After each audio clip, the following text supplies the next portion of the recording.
Somewhere beyond the recesses of time and space, two podcasters are set adrift in a machine, picking up transmissions of movies that are forgotten but not gone.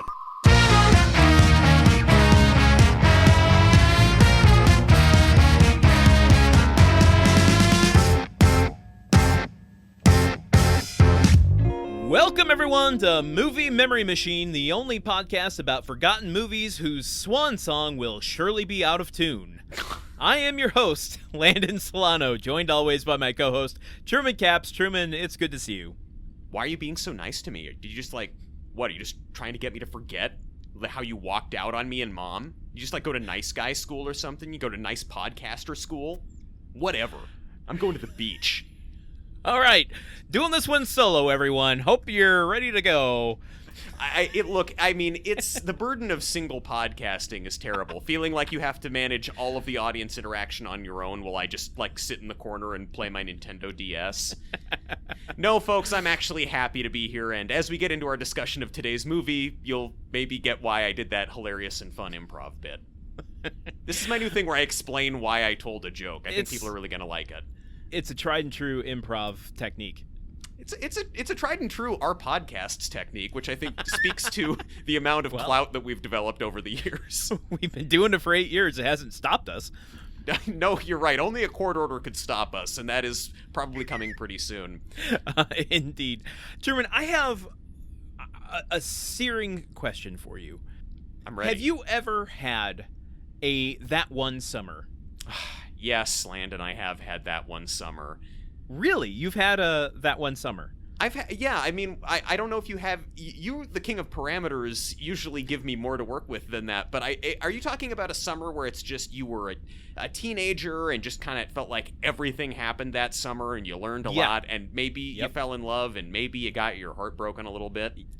You know exactly what capital T, that, capital O1, capital S, shit. Summer means. Yeah, I do, even if I don't really know the order of all of the first letters in it for the abbreviation. It's a TOS. Yeah, it's a classic TOS, and not Star Trek the original series, different from that. My TOS was when I think the summer between my junior and senior year of high school. There was a flame that burned, that was smoldering and then burned a little bright, and then one of the participants went off to college while I stayed in high school, and that flame died. But man, when it was burning bright that summer, it was dramatic, and everything seemed heightened, and all the colors were brighter, and all the flavors were I don't know. I'm talking like Don Juan DeMarco here. True, and spoken like a true romantic. Never once would have pegged you for that. It was, and also you never would have pegged me for it if you knew me in high school. What with my tall white socks and my marching band and my speech and debate team vice president. Did you have a TOS? I've been thinking about this since watching the movie first about a week and a half ago, and I feel like I have parts of summer. I don't think I've ever had an extended... Well, does this movie take place in 3 weeks or 3 months? Yeah, well, that's kind of hard to say. It's even hard to say what amount of time individual scenes take place over. Good point. So, I'm sure I've had, that one summer weeks, mm-hmm. A good 3-week chunk. Yeah. There was the Lindsay Jess and David Bishop watching Footloose for the first time and dancing in their living room summer, but that I feel like lasted only a couple weeks. There was the Jessica Rafferty summer that was... Again, you lose sense of time the older you get. Maybe it was a whole summer. Maybe it was just, 3 or 4 hangouts over the course of a couple weeks. I don't know anymore. And maybe that, and because this movie is so much about capturing that vibe, I mean, the thing is the specifics of the time period of the summer, my that one summer did take place over a single summer, but I think a lot of the main meaty, exciting stuff happened in the last couple weeks of it. which I feel like is always how it is when you're that age, because suddenly it's like, oh, there's a hard out on everything because the school year is going to start and people are going to be in different places. Right. And then that's when just the temperature gets turned up on everything and everybody's hormones are making everything extra dramatic. Yeah, I mean, well, okay, I'm not going to go the negative route where, like, I feel like the one summer that should have been my TOS was, like, the group I was in, I was not the person... I was the Blaze of that. You're Galadriel. Please call her by her Christian name. Thank you very much.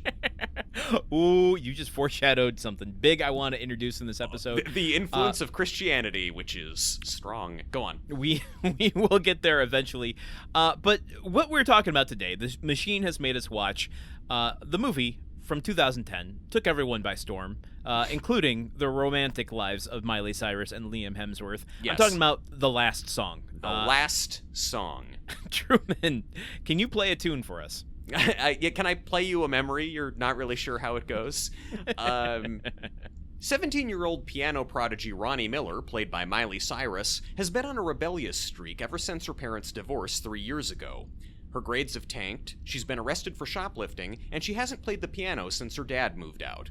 Her mother, Kim, played by Kelly Preston, sends her and her brother Jonah, played by Bobby Coleman, from their home in New York to the small town of Wrightsville Beach, Georgia, to spend the summer with their father, Steve, played by Greg Kinnear.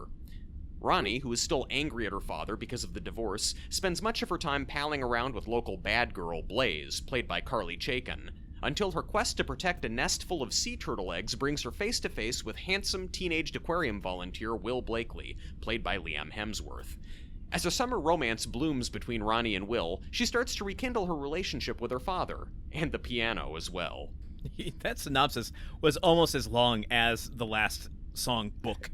And it was weird, as I was writing it, I was like, I feel like I'm going into too much detail. This movie is not that complicated. And I didn't even touch on a lot of other stuff that happens in the movie. There are fireballs in this movie. There are great balls of fire, truly.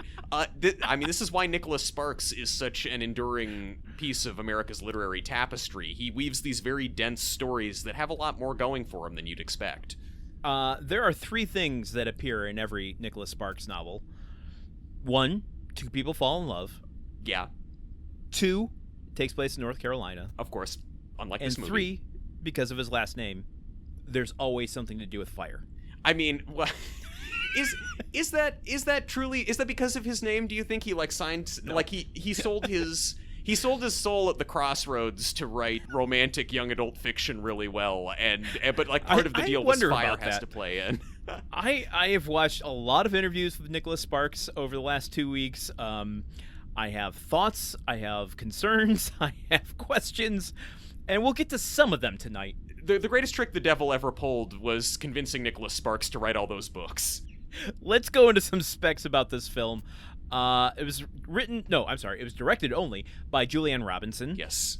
Written by Jeff Van V or We, I'm not sure. I should have looked that up. Yes. And Nicholas Sparks, his first screenplay credit, and it's based on his own book, kind of. But, we'll get to that in a minute. Huge air quotes on based on.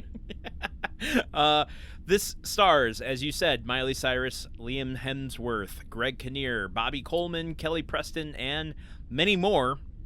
But not Mandy Moore. Not Mandy Moore. That's the other film that we don't talk about.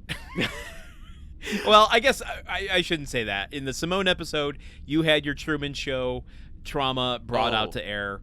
I have my Walk to Remember trauma to bring out to air. Well, we all have cinematic trauma to bring out to air. But it's not like your last name is Walk to Remember. I thought your cinematic trauma was a certain Star Wars character. Well, yes, for a certain generation, they bring out Lando Calrissian. For another generation, it's Landon, like from A Walk to Remember. One of the characters in I haven't seen A Walk to Remember. The main character is named Landon. Oh, dog. Shane West. I am so sorry, dude. I apologize. That must have been very difficult. Difficult in relative terms. It hasn't negatively impacted my life. It's a minor annoyance. It's not like you've lost jobs because of that. It's like, we can't hire that guy. He was in A Walk to Remember, where he presumably died tragically? That was Mandy Moore. He had to endure love dying. Oh, I see. But I see. In the process, find enduring love. Does he? And does this all happen in the course of like he's walking a marathon or something like that? Or am I misreading it? Is he cooking like Asian noodles in a large cast iron pot? Yeah. I have only seen the movie once, didn't read the book, so I don't remember much about it except it felt like, and maybe I'll ask you this question too. When your name is in a movie, does it feel like they overuse the name? Yes. Yes. Like if someone's named John, they aren't calling him John in every single line or in every single scene.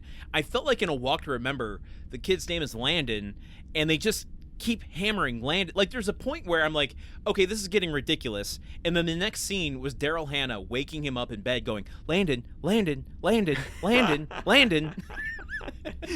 You can't let your mind wander when you watch a movie with your name in it because you're constantly having your attention ripped back. You just can't zone out. That's a completely different story. That's a wander to remember. Great. Let's go into some specs about the last song. Yes. Port in a we storm. got some interesting stuff to talk about.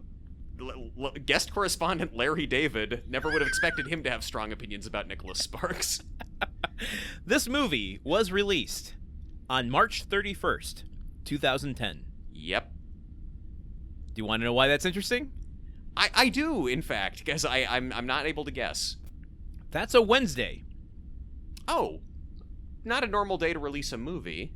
Well, there was a time, I don't feel like it happens much anymore, where they would sometimes do a Wednesday release. Mm-hmm. I don't know I'd love to know the thought process, the strategy behind that. If there's like a big blockbuster coming out that Friday, if they want to get ahead on the box office by releasing it on a Wednesday. Yeah.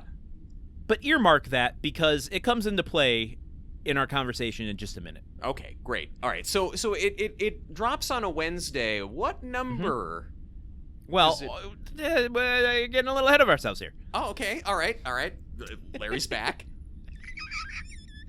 This movie was released by Walt Disney. Do you want to guess how many theaters? Oh, man. It's got to be... Wait, I think I actually saw this on the Wikipedia page, so it won't be a guess. Isn't it 3,300 theaters?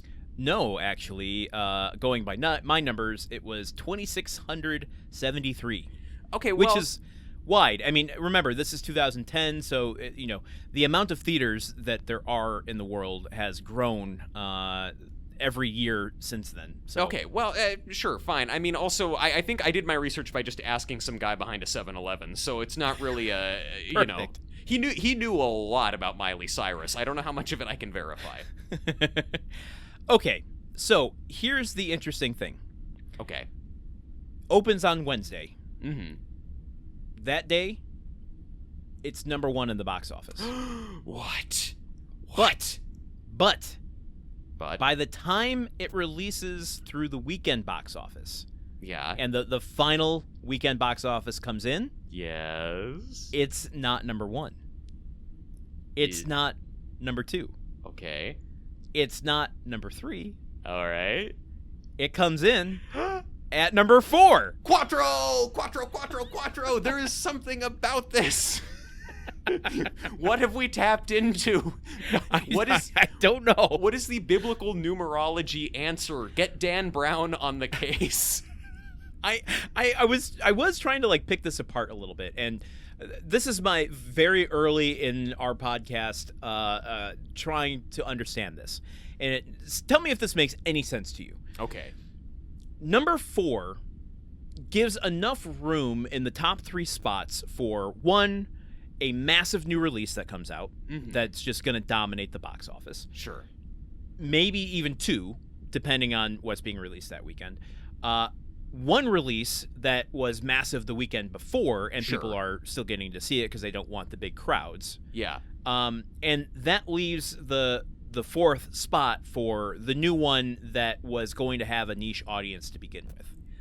I mean, I think that makes a lot of sense. I think that's a very astute observation. I was really hoping that you were going to launch into it and say, like, so there are 4 horsemen of the apocalypse, and if you look on the $1 bill, there are 4 pyramids with the eye floating above them. Keep listening. I'm going to get out the whiteboard. No, Buddy, we're only 10 episodes in. Once we're a couple seasons into the show, I might be there. Well, yes, we will have generated enough data to truly go insane. Yeah, I think it's fascinating that it opened at number 1, and within 2 days, basically, it had ratcheted down to the place where a soon-to-be-forgotten movie belongs. It's the magnetic pull of number 4. Yeah, seriously. Do you want to know the other movies it was up against? I'm actually quite curious about that. Okay. Coming in at number 1, Clash of the Titans in its first week. Oh, yeah, that. Yeah. Release the Kraken. Right, yeah, that was, they were so big. I feel like all the trailers ending with that, like, kind of, remember the thing that you remember from the other more successful franchise? Well, guess what? It can't be copyrighted. Coming in at number 2 in its first week, Tyler Perry's Why Did I Get Married 2? T-O-O, right? T-O-O. Yeah. Okay, all right. Strong showing for a Tyler Perry film. I like that. Yeah. Dethroning a Miley Cyrus film. Coming in at number 3 in its second week. So this is kind of like the paradigm that I was talking about. You've got 2 big new releases coming out, and then one that is a powerhouse in its second week. Yeah. Number 3, How to Train Your Dragon.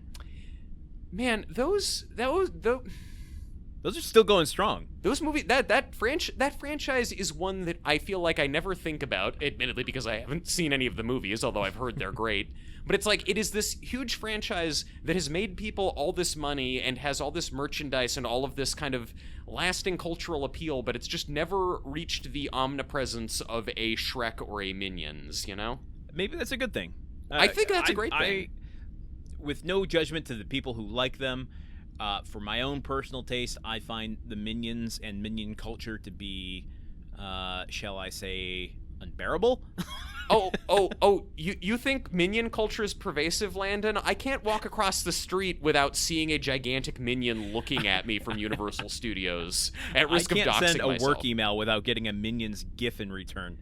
Okay, I mean, look, something must be done. The Minions have fully overtaken our culture like the aliens in They Live. I want to round up the top 5 here, just to tell you what the last song beat. In its third week, Alice in Wonderland, Tim Burton. Oh, yeah, that was bad, right? That was real bad.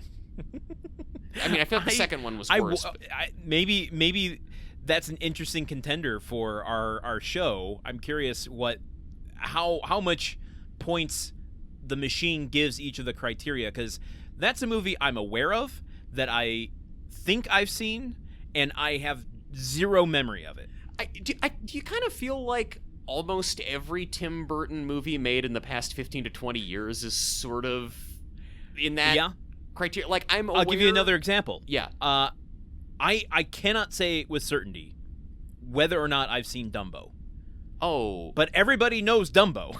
Well, yeah, but I feel like everybody knows that he did it. Because I feel like the reaction to that movie coming out or that movie being announced was like, oh, well, I guess that makes sense for a thing he'd do. Like, that's... it's a thing where it's like... I guess that makes sense for a thing he'd do. Okay, that's going to be written on Tim Burton's tombstone. That is maybe a bit unfair to Tim Burton. It's not like he specifically wanted to do that. It's more like Disney, was like, hey, we're doing this now, and you're the guy who does this sort of thing. But yeah, I don't know. It's just a thing that logically makes sense that they would make that movie now with this person, and that it would have the result that it did. How that relates to the last song, I don't fully remember, but here we are. Here we are. All right, let's finish out these specs here. The last song stayed in theaters for 15 weeks, but dropped out of the top 10 in its 5th week. So has a little bit longer legs than some of our other movies that we've done. Long legs in theaters now. It's in week, not by the time this episode drops. I want Long Legs to have long legs at the box office. Everybody, if it is still playing where you are and you like being terrified, go see Long Legs. truly a backwards episode with Truman saying that and not me. Though I do agree with his sentiments. Yeah, totally rocks. Good movie. All right. The Last Song in its second week drops to number 5, in its third week drops to number 6, in its fourth week drops to number 9, and then, as I said, drops out in its fifth week. It had a roughly $20 million budget. Mm-hmm. Did you look at how much it made? I looked. I got this information from the same place I got the information about the number of screens. I see that it made. My source tells me $89 million was the total that it made. That is different than what I have. Okay, Landon, why don't we just have a single source of truth and have that be you? That's the internet. I mean, maybe we give them all of the information and our listeners decide for themselves. Yeah, that's gonna be really great. That's really good content. You believe what you want to believe. We make no determinations. 1 hour of our podcast dedicated to box office receipts. Cool. According to my numbers, domestically it made $63 million. And overseas, it made $29.7 million for roughly just over $2.6 million. Miley Cyrus. Did I say 2.6? 92.6. You did 92.6. That makes more sense. Okay, so I was off by a couple million. Regardless, I think that points to the fact that Miley Cyrus, for all of her world tours, just doesn't quite have the juice overseas that she does here in these United States. Well, yeah, I'm curious to get into that when we talk about her career, which we'll do in a bit. But right now, I want to know, where was this on your radar when this came out? What was your cultural awareness of The Last Song in 2010? My cultural awareness of The Last Song started when The Machine told us there was a movie called The Last Song. And I said, oh, interesting. I've never in my life heard of that. In talking to my girlfriend recently, I mentioned, oh yeah, we're doing The Last Song, and she said that movie isn't forgotten. And I'm like, I think I had no cultural awareness of the movie because the movie wasn't for me. The ad campaign for the movie was not seeking out college junior Truman caps to promote. These are good points we're making. Yes. So I had nothing. What was your awareness? Okay, well, I'm going to just completely ditto what you said and say that, like a number of other films we've covered, Hope Springs in particular, I recognize that this wasn't made for me, and that's cool, and that's great. In fact, I do wonder whether this might be the least forgotten film The Machine has thrown at us thus far. Interesting. And I'm wondering if maybe it's like, maybe The Machine was made by straight white men, which highlights the importance of diversity in programming and engineering. I agree. I didn't think we were going to get to that point in this episode, but I guess it bears saying when you're designing time traveling spaceships, be sure to include some women and people of color on the team. Continue. Well, we tell that to whoever made the machine and stranded us inside of it. So we're slowly peeling back the clues to who the maker of the machine is. Yeah, great. Once we know it's a white guy computer programmer, that'll really narrow it down. I had not seen this film. I was vaguely aware of it because it was when it came out in 2010. It was getting kind of impossible to not know who Miley Cyrus was, and sure. Partly just because it fell squarely in the middle of getting bludgeoned with the Nicholas Sparks brand. Mm-hmm. But beyond that, I could have told you there was a Miley Cyrus Nicholas Sparks movie. I couldn't tell you what the name of it was. Yeah. And I couldn't tell you what it was about. That's my general awareness before watching it for this show. Yes, and now you've achieved hyper awareness.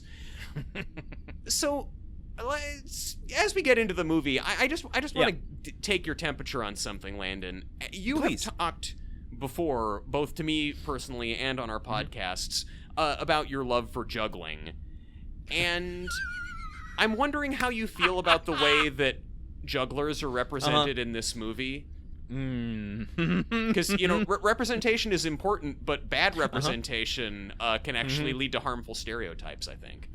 Listen, I think like any community, there's going to be one or two people that stand out as a bad seed. Yeah. You can't blanket any community for good or ill. And with that said, I think Marcus has the right to be the individual that he is. Sure. And the movie maybe does an okay job at not saying all jugglers are like this. Yeah. Marcus is like this. Yeah.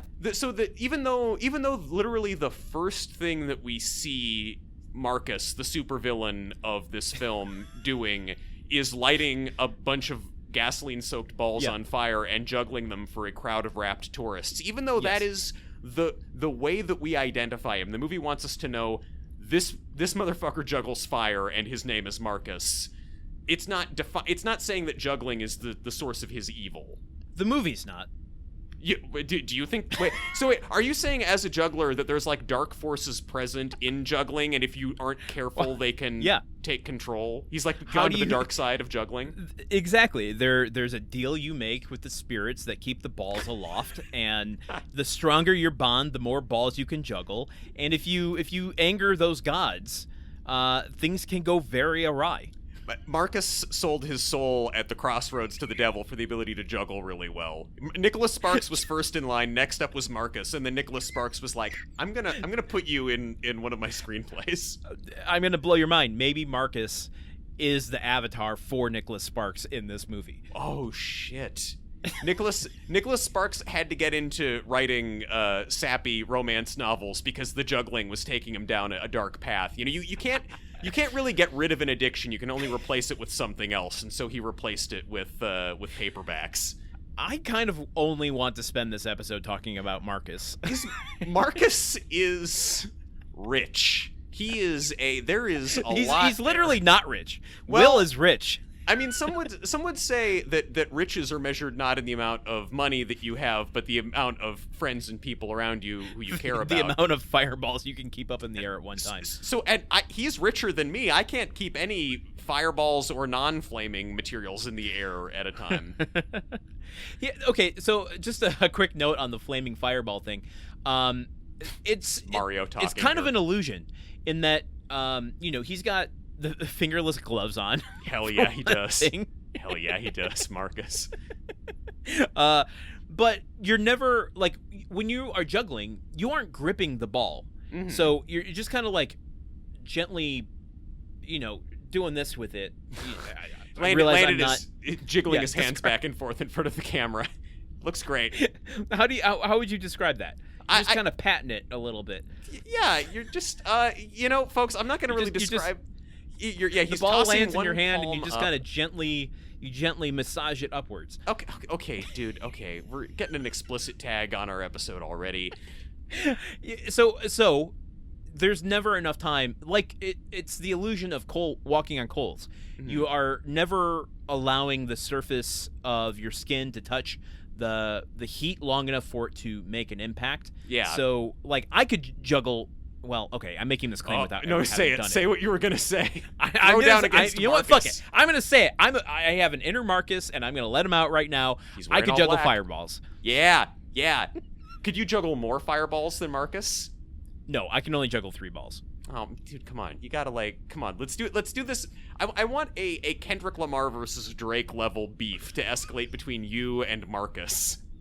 Fictional character. Well, yeah, I mean, that's how you know you're going to win. He can't do a rap back at you. I mean, and some would argue that Drake isn't really capable of rapping back either, so it's, you'd still win. So, yeah, Marcus. That's all I have. That's all I have. Okay, well, maybe instead of going too deep on Marcus, let's establish the world in which Marcus lives. Do we have to? I just want more out of context Marcus conversation. I mean, okay, well, we're going to come back to Marcus because there's a whole bunch more of him in the book that I'm holding in my hand right now. Listen. It's that was so quiet. This book is You're going to have to boost that. Trust me, so much thicker than I would have expected it to be. I am feathering through the Nicholas Sparks last song book where there is more fireballs than the movie. Really? Someone gets set on fire. What? Oh, man. I should have read the book. I should have read the book. Okay, let's start there, actually. The book versus the movie. I feel a little cheated. Okay. Just a tiny bit. Much like Ronnie feels cheated. I started reading the book and then learned the trivia. Yo, I see. That apparently Nicholas Sparks got the green light to make a movie, or the deal to make a movie, and wrote the screenplay before the book. Yep. And he then had a schedule. Wrote the book that came out before the movie, and therefore got a audience for the movie before the book, from the book before the movie was released. Oh my God, I got that sentence out. Yes, congratulations. It was expect an applause here. It was a talk to remember. Yes, he wrote the book. Basically, he had the book finished by the time principal photography on the screenplay began, and then by the time the movie was out, the book was out, so they could say based on a novel by Nicholas Sparks. But this... Yeah, and on the book it says, now a major motion picture. Yes, when in fact it should say, first a major motion picture. Yeah, the whole thing came together because Miley Cyrus had a meeting at Disney during the last season of Hannah Montana that was about... How do we develop your career from here? How do we transition you into less of a child star, more of a, leading lady? And she said, I liked A Walk to Remember. Could I be in something like that? She had the same management company as Nicholas Sparks. They reached out to him and said, yo, do you have any ideas for stories about teenage girls? And he was like, yes. And he basically called up his old college roommate, and together they wrote this screenplay in about 6 months. Is that Jeff? It's his first script. That's Jeff Van Vee, who has written one other movie. Okay, that was my question. And yeah, so they wrote this. It came together in 6 months, and then he just turned right around and wrote the book. So this whole thing was... The whole reason that this book or this movie exists is because Miley Cyrus told a Disney executive that she liked A Walk to Remember. Welcome to the Dream Factory. And in interviews, Nicholas Sparks will say, I wanted to write a book aimed at a younger audience. Sure. Now, if this sounds more like a business and less like the passion for writing, you might be sniffing my first concept I want to throw down here. Okay. Yeah, much like a juggling ball. Do you throw them down at some point, or is it entirely keeping them aloft? Well, it's when you catch them to end it. That's when it burns your hand. So you want them to fall to the ground. And you really don't want to sniff the flaming ball because then you're going to burn your nose. Here's my concept that I'm going to lay down right out the gate. One of many I'm going to throw down during this episode. Nicholas Sparks is the literary equivalent of Thomas Kincaid. Wow. Oh my God.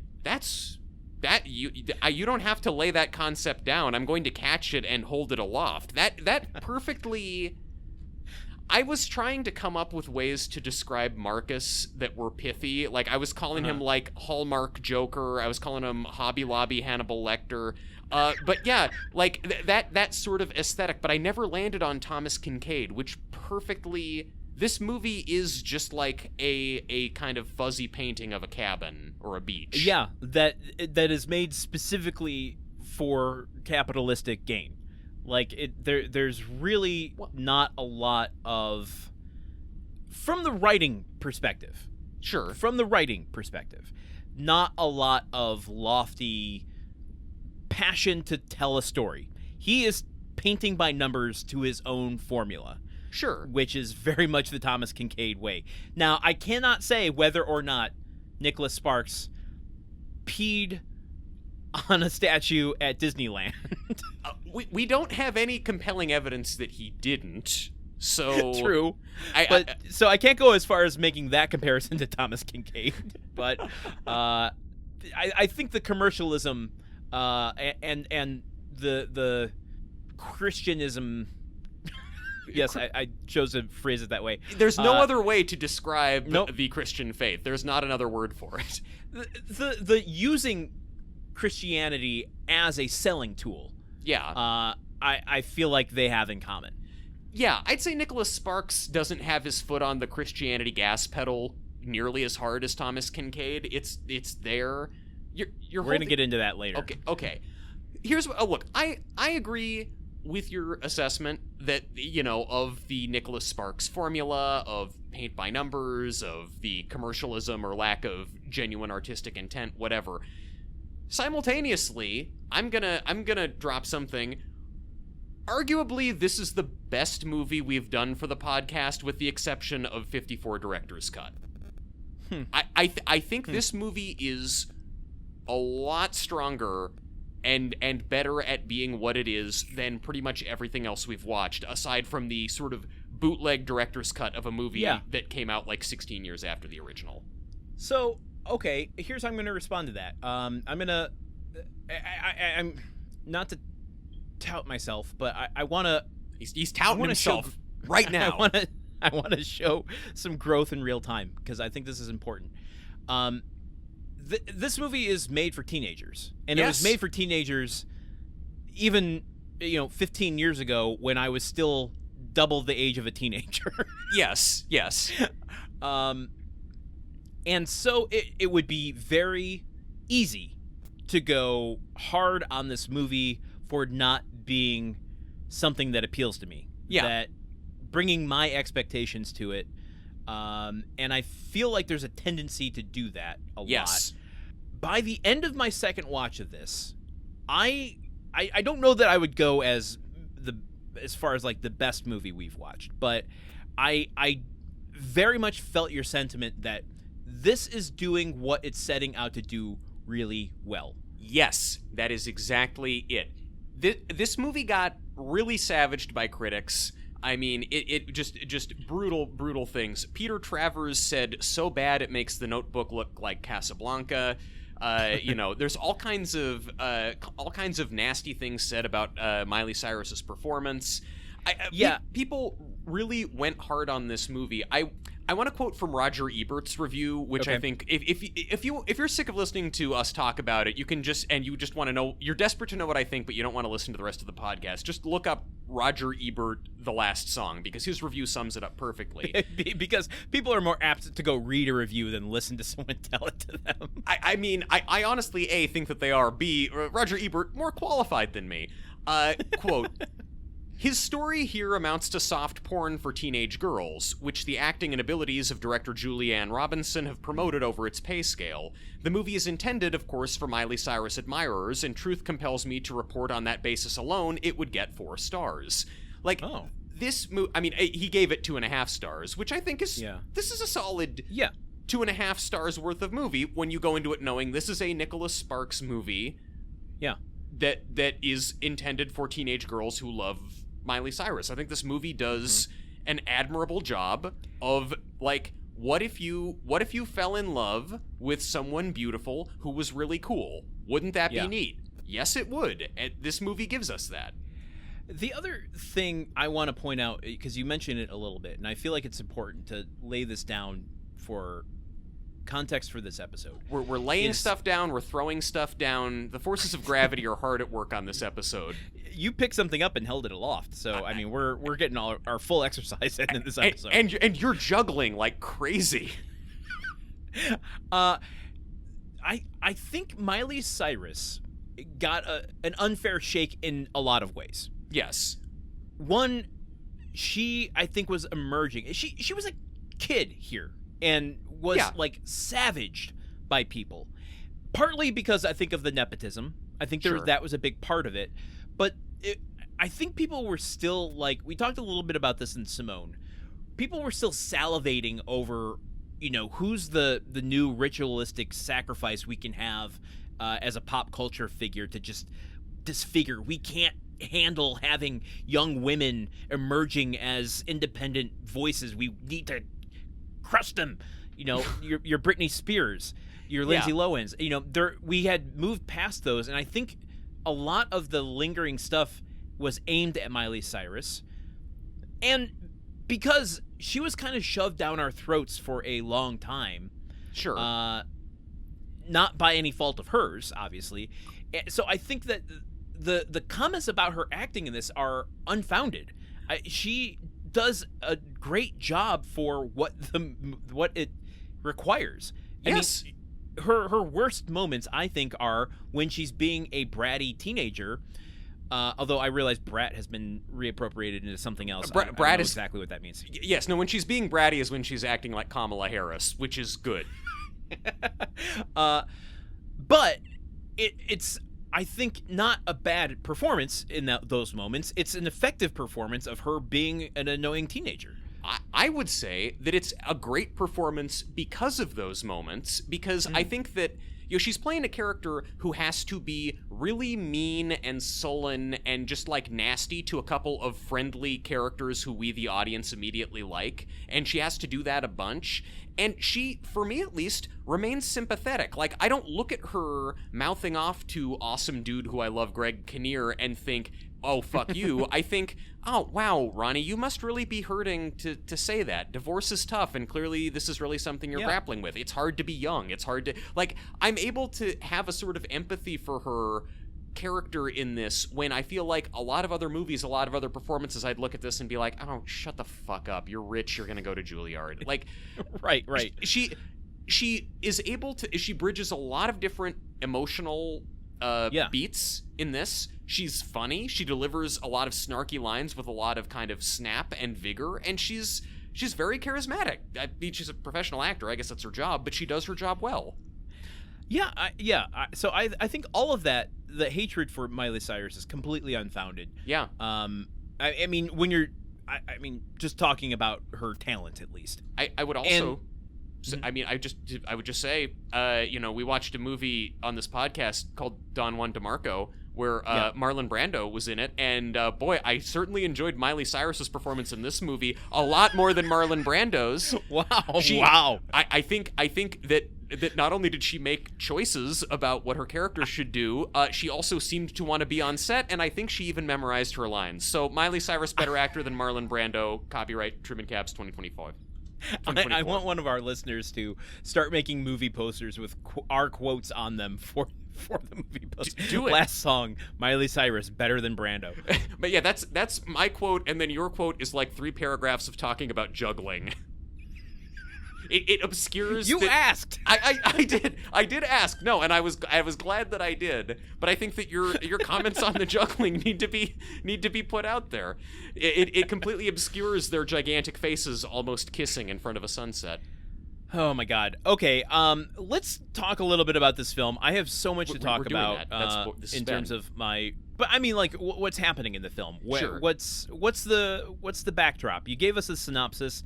Let's start putting some pieces into place so we can talk about big chunks of this movie. Yes. So the movie starts with Miley Cyrus's mom driving her and her younger brother into this little island town in Georgia. Well, actually, no.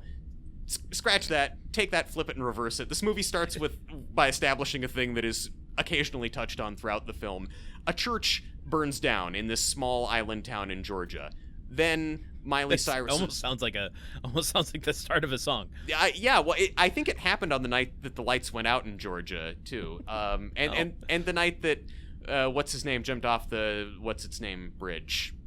I'm going off of the 2 like country songs that I remember from one of those compilation commercials in the 90s. Why am I still talking? I don't know. Miley Cyrus's mom brings her and her brother to town. They get dropped off with her dad, played by Greg Kinnear, Captain Amazing from Mystery Men. I'm very happy to see him. You love him? I love him so much. But Ronnie, however, Miley Cyrus does not love him. She's still super mad at him. For walking out. Yeah, and so she just gives him the brush off, goes to the beach, meets Blaze very quickly. They become friends instantly and are palling around on the beach. She meets Blaze's evil boyfriend, Marcus, juggler of fireballs, who then tries to make a pass at her in a kind of handsy and aggressive way, and she storms off. Also, in the same night, she also literally runs into Will, played by Liam Hemsworth, who is in the middle of a volleyball game and crashes into her and spills a milkshake all over her. And so they have an initial meet cute where he's apologizing and offering to buy her a new shirt, and this was the moment in the movie that I was like, wait, I think I'm actually gonna like this movie a little bit. Oh, okay. Because the dialogue... You couldn't resist the Liam and his shirtless skins game. You know what? I said that this movie wasn't marketed for me, and it should have been, because you know what? Liam Hemsworth just did it. No, I just like they're back and forth just immediately of him trying to flirt with her, and like he says I'm sorry, and she's like, don't worry about it, and she storms off, and then he follows her and is like, no, really, I'm sorry, and she's like, didn't we just do this? And I don't know, the way that she's kind of like snarkily putting him down, and he is game for it and keeps trying, it's like, okay, this is just a fun repartee between them, and the dialogue is kind of bouncy and snappily written, and it's just, I don't know, I feel like we've watched so many things where the characters are immediately irritating or the dialogue is immediately kind of wooden, and it's like, oh, this is fun just watching them go back and forth. They have good chemistry together, and it's funny the ways that she is snarkily putting him down. They should have got married. They should have at least dated on and off for a while. What I noticed going back on the second watch of this is one of these things that, like, I don't know, you can like roll your eyes at, or you can just go, this is the type of movie that it is, and they are trying to do storytelling, economic storytelling, which is when this movie starts. Ronnie Miley Cyrus has dark clothes. Yeah. Big shit kicker boots. Mm-hmm. She's got massive black eyeliner around her eyes. I could write a whole essay about the symbolism of eyeliner in this movie, and how you can tell if a character is in good mode or bad mode based on the amount of eyeliner they have on. And then by the end of the movie, she's kind of wearing billowy dresses, and her hair is a little bit lighter. Yeah, she's not wearing the dark makeup anymore. Yeah, it's maybe something a lot of people don't recognize watching it, if they're just watching it once and not for a podcast where you have to scrutinize every fucking aspect of a movie. These are subtle details. Why am I complaining? Yeah, but to me, it's a little heavy-handed at the forefront, and I'm like, as I said, you can get kind of eye-rolly about it, but you know what? It expressed what it needed to express. The Nicholas Sparks movie was a little heavy-handed. That's really groundbreaking thing to notice. I want to say this just right out the gate too. My only criticism of this movie is that it's a little overwritten. I think any criticism that I go into here comes primarily from the page. It does not come from the performances. It doesn't come from the direction. I think it's purely how it was created and written on the page feels a bit much at times. Okay, that's interesting, because I felt like this movie was... look, on my second viewing, there were a couple moments where I was like, all right, what is this? There's a scene with her little brother is talking to their dad about, they're talking about Ronnie and the divorce, and how love is difficult and love changes over time, and it's kind of hard for you to understand. And then her little brother just goes, hey, Dad, what has one eye speaks French and loves cookies? And then he covers one eye and goes, moi. And I watching that the second time, I watched that the first time, I was so just like completely stunned by it that I couldn't even process it. And the second time around, I was like, okay, this I don't like. That doesn't work. Otherwise, it's weird. I really want to credit both Greg Kinnear and Bobby Coleman, because like Jonah, the younger brother, he's what, like 10 in the movie? 10 seems like the same 10-ish? age. Yeah. 10, 11. Anyone for where 10-ish? He could be really precocious, one of those like wise beyond their years characters. Yes. But he plays them very real. Yeah. And there are a number of like gags. Like for the most part, Jonah and Dad have the like comic relief. They're watching Will and Miley out, Liam and Miley out on the beach with the sea turtles, which we'll get to in a second.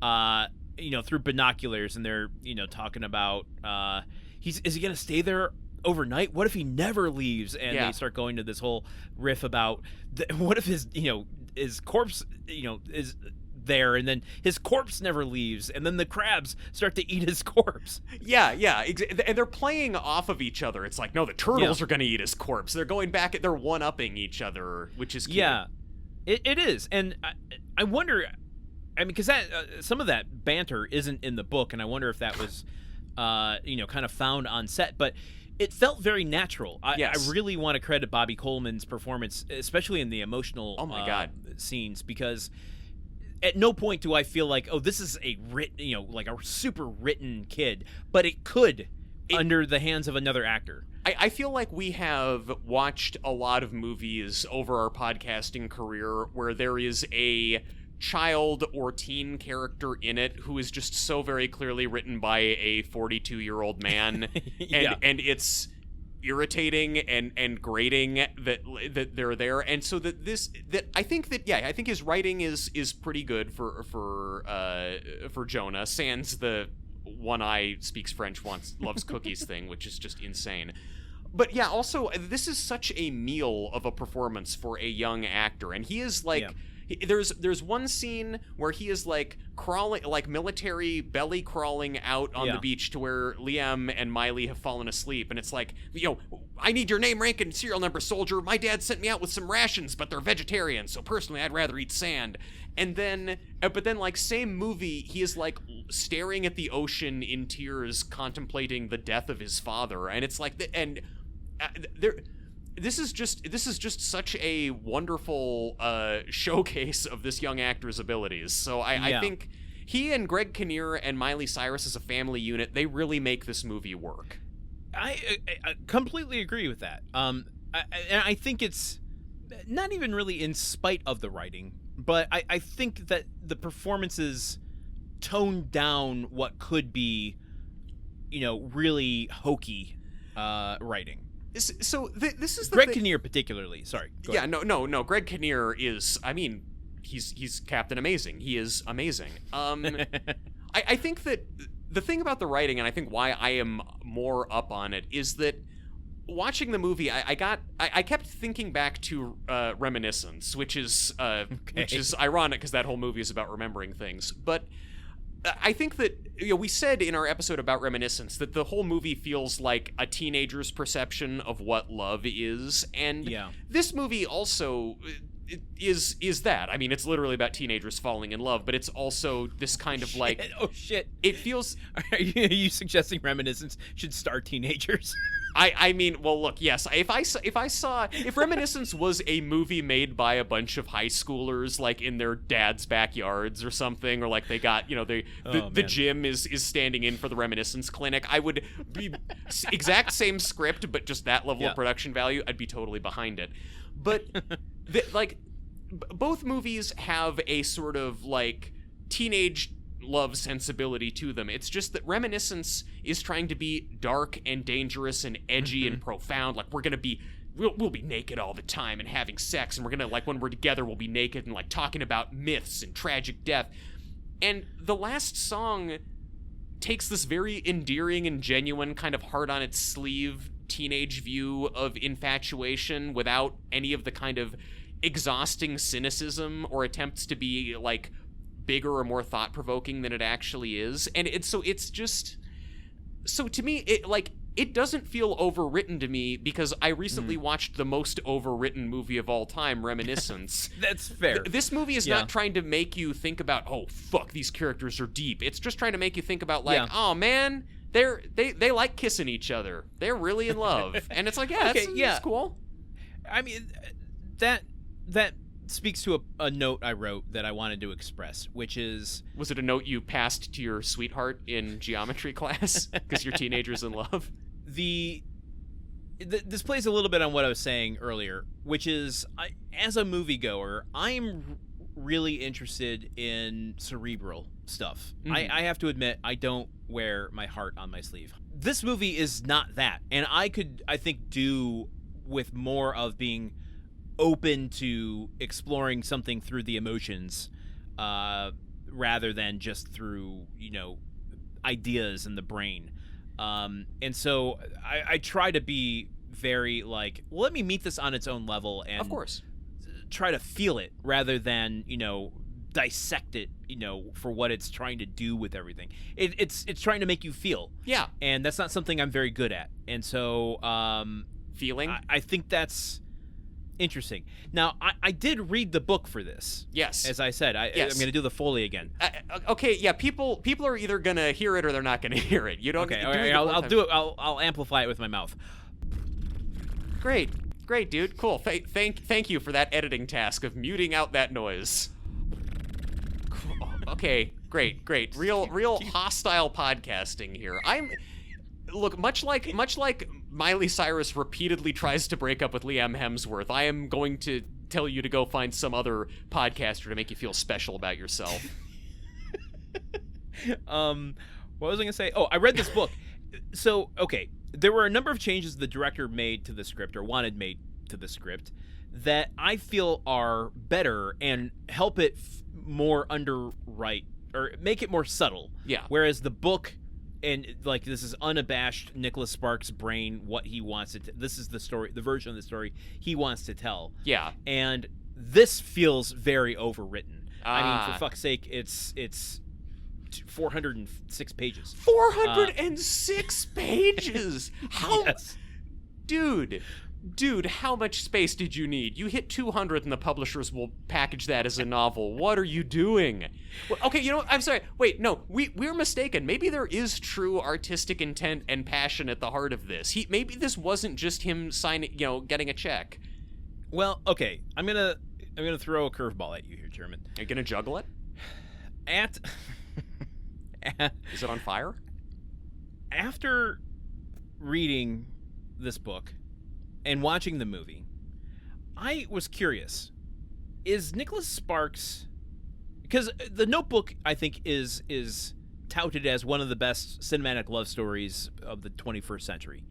Like, by whom? Not by us. Okay.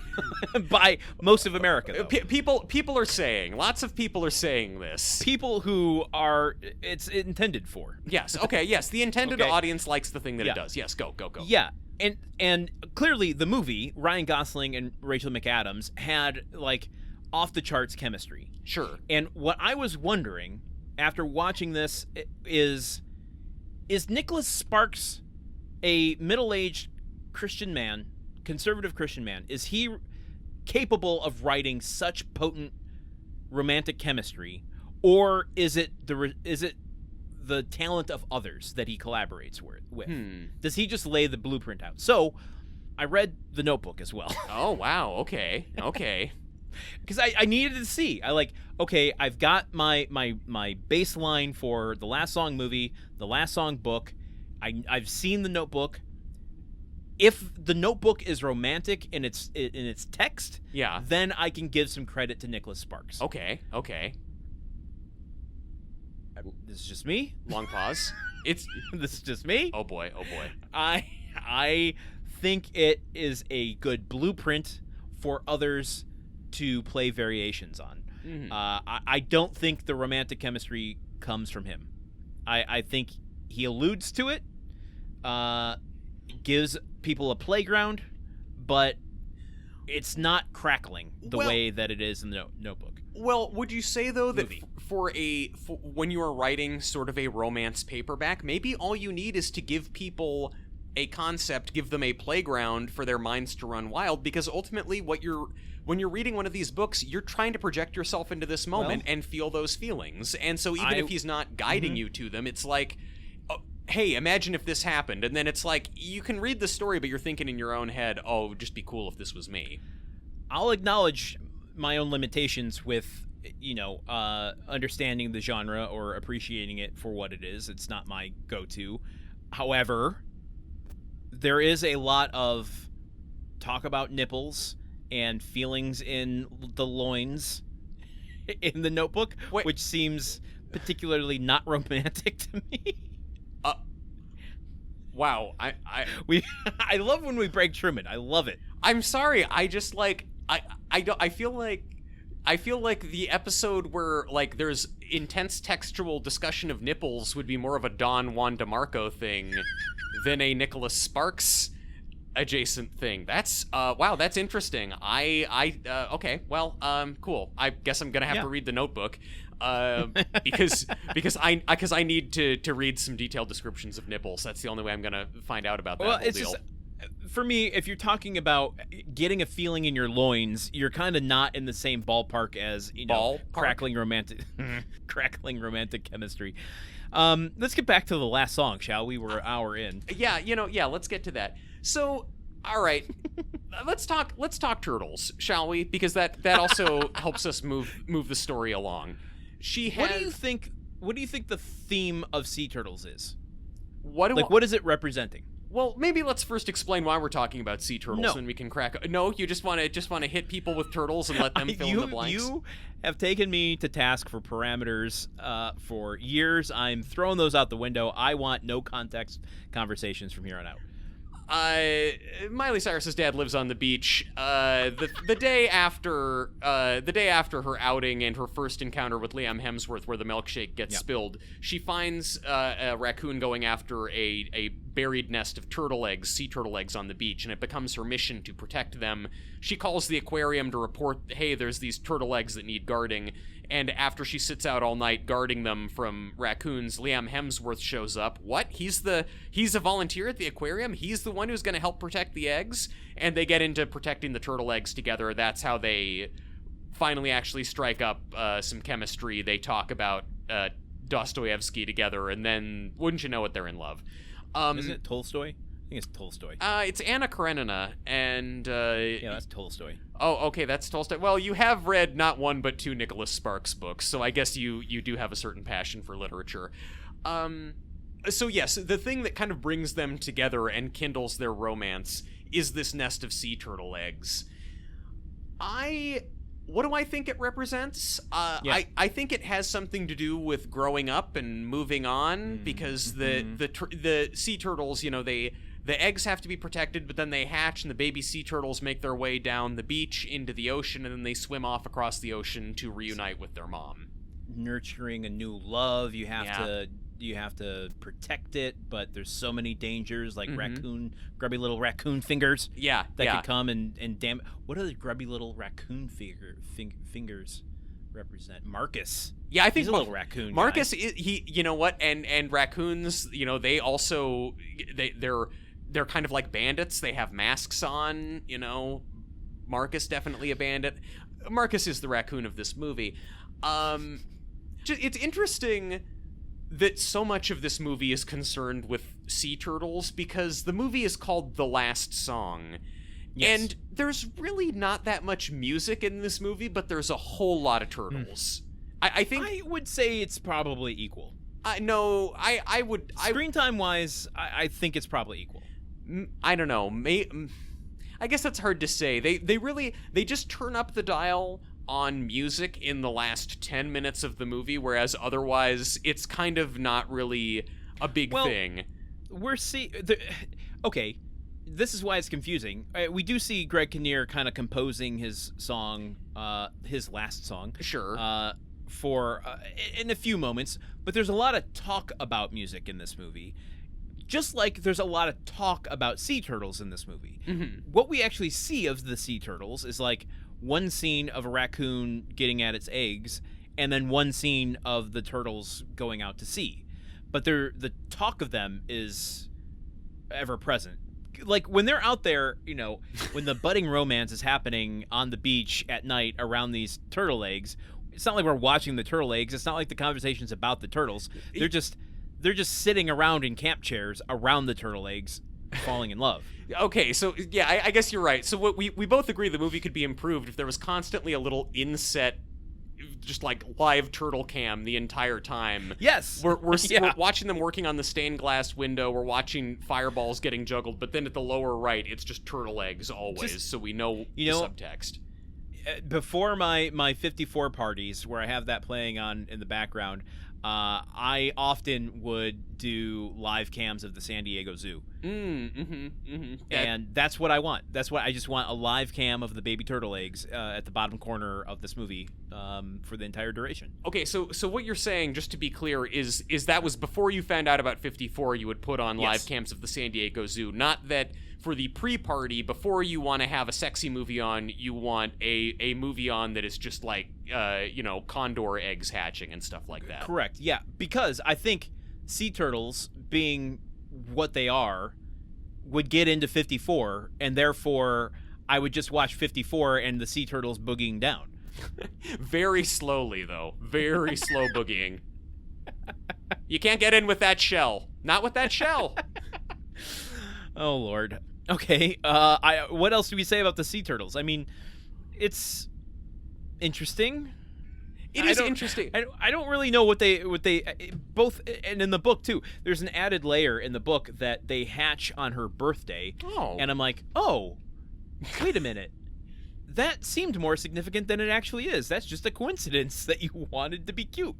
I mean, again, he knows the assignment. It's to be cute, and wouldn't it be cute if you loved sea turtles point. and they hatched on your birthday? Well, let's talk a little bit about them falling in love. I mean, that's the crux of this movie. The movie's not about turtles. It's about love. You're right. We want it to be about turtles, but it's not. Yeah. Do we want it to be about turtles? Let's talk about... I had a turtle. Oh, you did? I had not a sea turtle, but I had a turtle growing up. If you had a sea turtle, that would probably be an ethical issue. Whatever environment you could provide for a sea turtle in Michigan would not be like what it was evolved to exist in. Is there a more relatable animal on Earth than the sea turtle? Just like you are nurtured, and maybe eaten in the nest, and if you get out, you do a very quick, perilous journey into the world in which you get knocked over by waves. And maybe get eaten by a predator on the way to the sea, where you're inevitably going to be eaten by a predator. Yeah, but maybe you'll be one of the very lucky few who actually makes it to adulthood. So and become endangered. I guess we both were sort of affected by the same nature documentaries about sea turtles at an early age, because they occupy a large part of my imagination too, as sort of a metaphor for life. Let's talk about the love story. I grew up in Florida, partly in Florida, part of the year, where there was a place called the Shell Factory in Fort Myers, North Fort Myers. Shout out to the Shell Factory. I have no idea if they're still there. That's where the turtles come from? That's where they make the turtle shells, yes. Wow, okay. Well, then you need to ask the people at the Shell Factory why they then took the turtle eggs and put them right there on the beach where the raccoons can get at them. Just keep them in the Shell Factory, goddammit. Well, there's a process to it that I wasn't going to question. They're old hands. It's generational work. They've refined the process. I'm sure there's a reason they do it the way they do it. Okay. All right, but we got to get back to the romance here. Yes. Let me just very basically. Do you think that they had adequate chemistry? I think that they had more than adequate chemistry. I think that I mean, because I don't know if we've explicitly said this, but Miley Cyrus and Liam Hemsworth, I mean, were an item romantically for many years, and they were married in the making of this movie. Yes, they dated on and off from like the time that this movie was made in 2010 until they got married in 2018, and then they separated a couple years after that. But they were like a big part of each other's lives romantically for a long time, and. Yes. I think that their chemistry together is great. It works. Like they're very clearly into each other. She very clearly likes him a lot. And they look good when they kiss, and he looks good with his shirt off. And I think that Liam Hemsworth, in terms of his performance, it's like he's not bad. I don't think he's great. I don't think he needs to be great. He needs to have a V-shaped torso and be kind of like confident and charming, which he does. Again, so that comes to me. That comes back to the writing rather than what Liam Hemsworth can bring to it. I mean, the character's not that deep. Not that I guess that he needs to be, but it's just not a super compelling character. Yeah, no, it's a serviceable character. It services the role that needs to be played for this story. And this story is, wouldn't it be awesome if you fell in love with a really hot guy who was very sweet? And it's like, okay, and rich. He's a hot guy, he's sweet, and yes, he's also rich, but not so rich that he doesn't drive an old muddy pickup truck around. You know, he's not he's not walking around with his head in the clouds. He's a working man too. Mm-hmm. And he also loves sea life because he volunteers at the aquarium, which is where he takes her on their first date. All right. Should we go there? Should we go? So let me walk people through this for just a few bullet points here. Yes.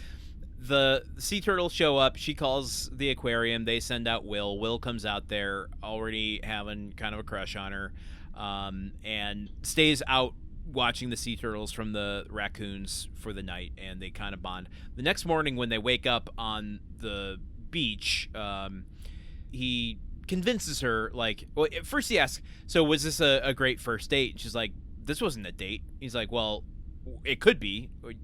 I want to show you something. Come with me. Yeah, come to and work he takes with her to work. Yeah. An odd choice, but I've never gone to someone, hey, you want to go on a great first date? Come watch me remotely work from home in front of a computer and take many, many Zoom meetings. It's like, and even though, like, okay, work at an aquarium is probably one of the more interesting jobs you can do. Like, we cut to this montage of, like, he's swimming around with scuba gear in one of the gigantic fish tanks, and she's just watching him, and he's like, he's writing something on a little whiteboard with a marker, and it's like, is this a date yet? And she's giggling, and I'm watching this and thinking, okay, sure, aquarium, still a pretty cool job, but how long is it interesting to watch a guy swim around in a fish tank? Right. Well, listen, I would say at that age, if you have a crush on someone, okay, maybe endlessly. You can watch someone do the most boring thing. You could watch Tom Sawyer whitewash a fence for hours. If Tom Sawyer is played by Jonathan Taylor Thomas, as he was in the movie Tom and Huck, yes, of course, every girl in America would watch him whitewash a fence. I was watching this and thinking, is this better or worse than the countless girls who have had to go and watch the guy they're dating be in an improv show? And I'm like, hard to say. We were at a bar the other night, and we saw what I presume was a first date. Maybe it wasn't. Yeah. I don't know which is more depressing, but at one point he just pulled open his phone to the Photos app and was showing her golf videos from himself. Wait, was this a young Tommy Lee Jones on his first date with Meryl Streep? 32 years later, this thing will have really curdled. Okay, so the setting and what happens in it, I can buy. There's just a few things, and maybe this is just my age and the fact that I'm not, like, custom built for this sort of movie. When something happens that the logistics of what's happening start to overtake the, like, fantasy of being in the film, it starts to, like, make me question things. Not in a healthy way. I'm not saying anyone should act like this, but after he's done feeding her, like, he's in this big tank, like massive tank with sharks and other kinds of fish. After he's done feeding her, or you mean feeding the fish? Feeding the fish. I meant feeding the fish, but I said feeding her. He also tosses some mackerel. We didn't see what they did with the vegetarian food rations that the brother brought out, but after he's done feeding the fish, he comes to the surface and she meets him up there, and he's like, oh, you should try it sometime, get in here and scuba gear, blah blah blah blah blah. Yeah. And she's like, oh yeah, maybe I will sometime. And then he reaches up and says, okay, give me a hand to get out of here, and he yanks her into the water. Yep. Hey, Landen. Yeah, Truman. What type of, like, is it just fish in there, or are there maybe other aquatic predators in that water? Yeah, Truman. Hey, Truman. Yeah. Hey, Landen. What's up? Do you want to make out surrounded by sharks in bacteria-infested water? Yeah. No. What could possibly be bad about that? With absolutely no protection, both in terms of keeping the sharks away, or bacteria out of your eyes, out of your mouth, the just general fish waste. I happen to believe that fish piss is the world's greatest aphrodisiac.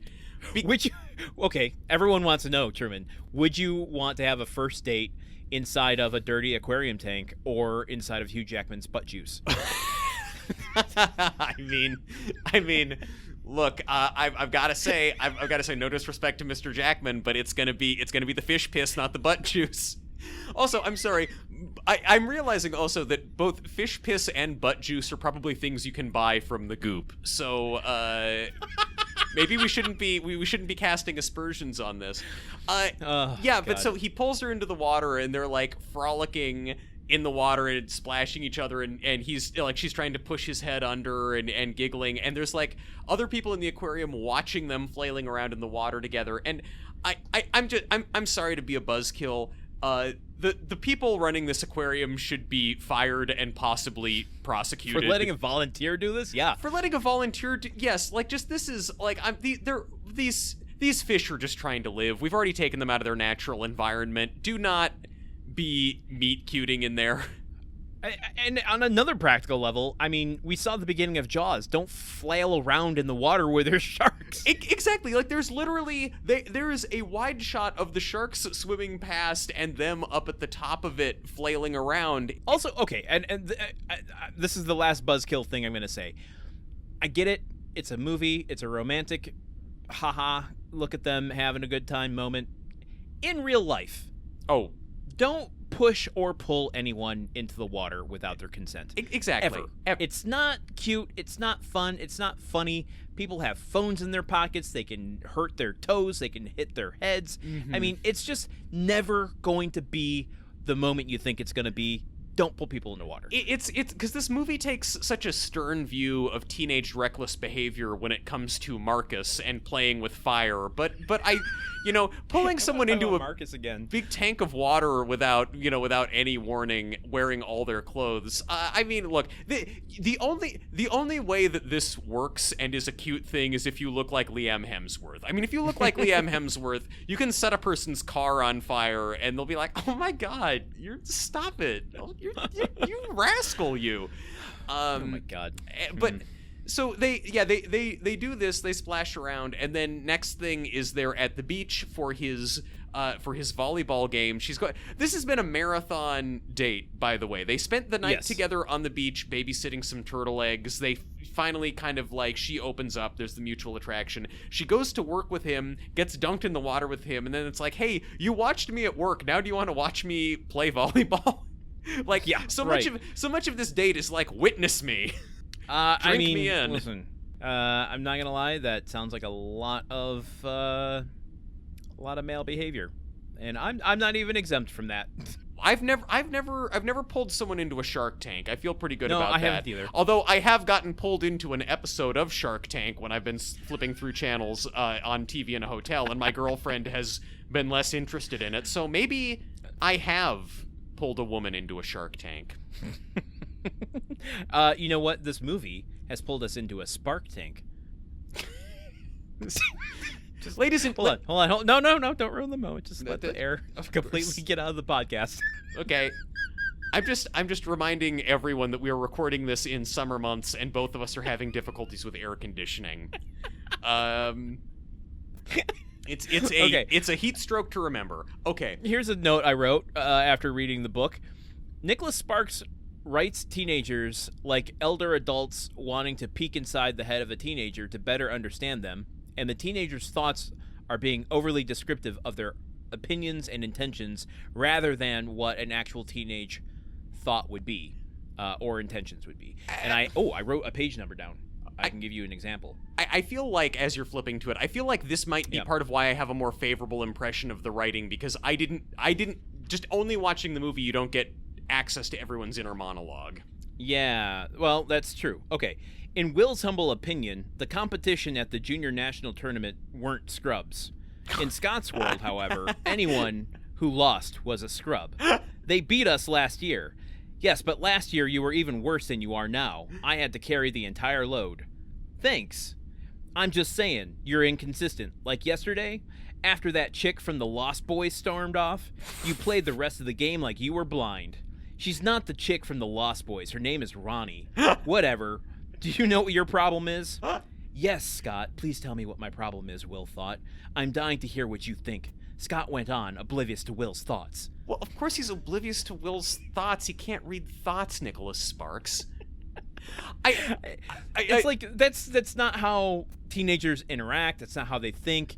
But it's the older audience that would read the last song, or a 50-year-old man writing teenagers is writing it in a way that all audiences can understand it. I love how he looked up like a piece of teenage slang and a movie with teenagers in it and was like, okay, yes, they will call each other scrubs, and then reference The Lost Boys. This is what the teens in 2010 are into.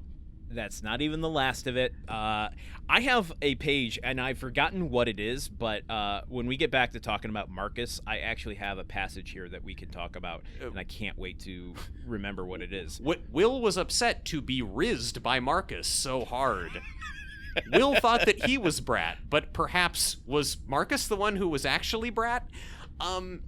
So at this volleyball game, volleyball is present in the movie for one reason and one reason only, and that is so Liam Hemsworth can have a reason to take his shirt off.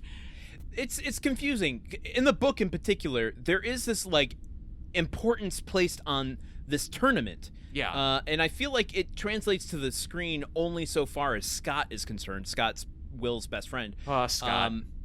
Where like I don't quite understand what's riding on this volleyball tournament. Like when volleyball was first introduced, and it's like he's playing volleyball at the start, and then he takes her to this volleyball practice, and Scott says something about, oh, we got to get ready for the tournament. I'm like, okay, here's a runner in the movie, something big is going to happen, whatever. Well, no, there's a volleyball tournament later in the movie, which is just a montage of Liam Hemsworth jumping around shirtless, and then it's like, well, we did that. We're done with the volleyball. It's a moment. Okay, interesting. I am seeing the mechanics of this, actually, and I told myself I wouldn't do that. You can see the Matrix code now. Yes, you're the one. The tournament, the volleyball scenes provide a atmosphere where you can bring multiple characters together that would be harder to get them together otherwise. Sure. And there's a moment, we didn't talk a little bit about Ashley, who is Will's ex, and trying to get back with him. There is a moment later in this film, you talked a little bit about the burning church. Yes. Where it's revealed, in breakneck fashion in the movie, it's much more peppered throughout the book, but in breakneck fashion in the movie, at this final volleyball tournament, Ashley leans over to Ronnie, and Ashley has been jealous of Ronnie this whole movie because she has Will's attention. Sure. Where she says something to the extent of, your dad set the church on fire. Like, oh, you didn't know that? Also, just big shout out to characters that are villains just to deliver really expository lines in a shitty way to the protagonist. I was thinking the same thing.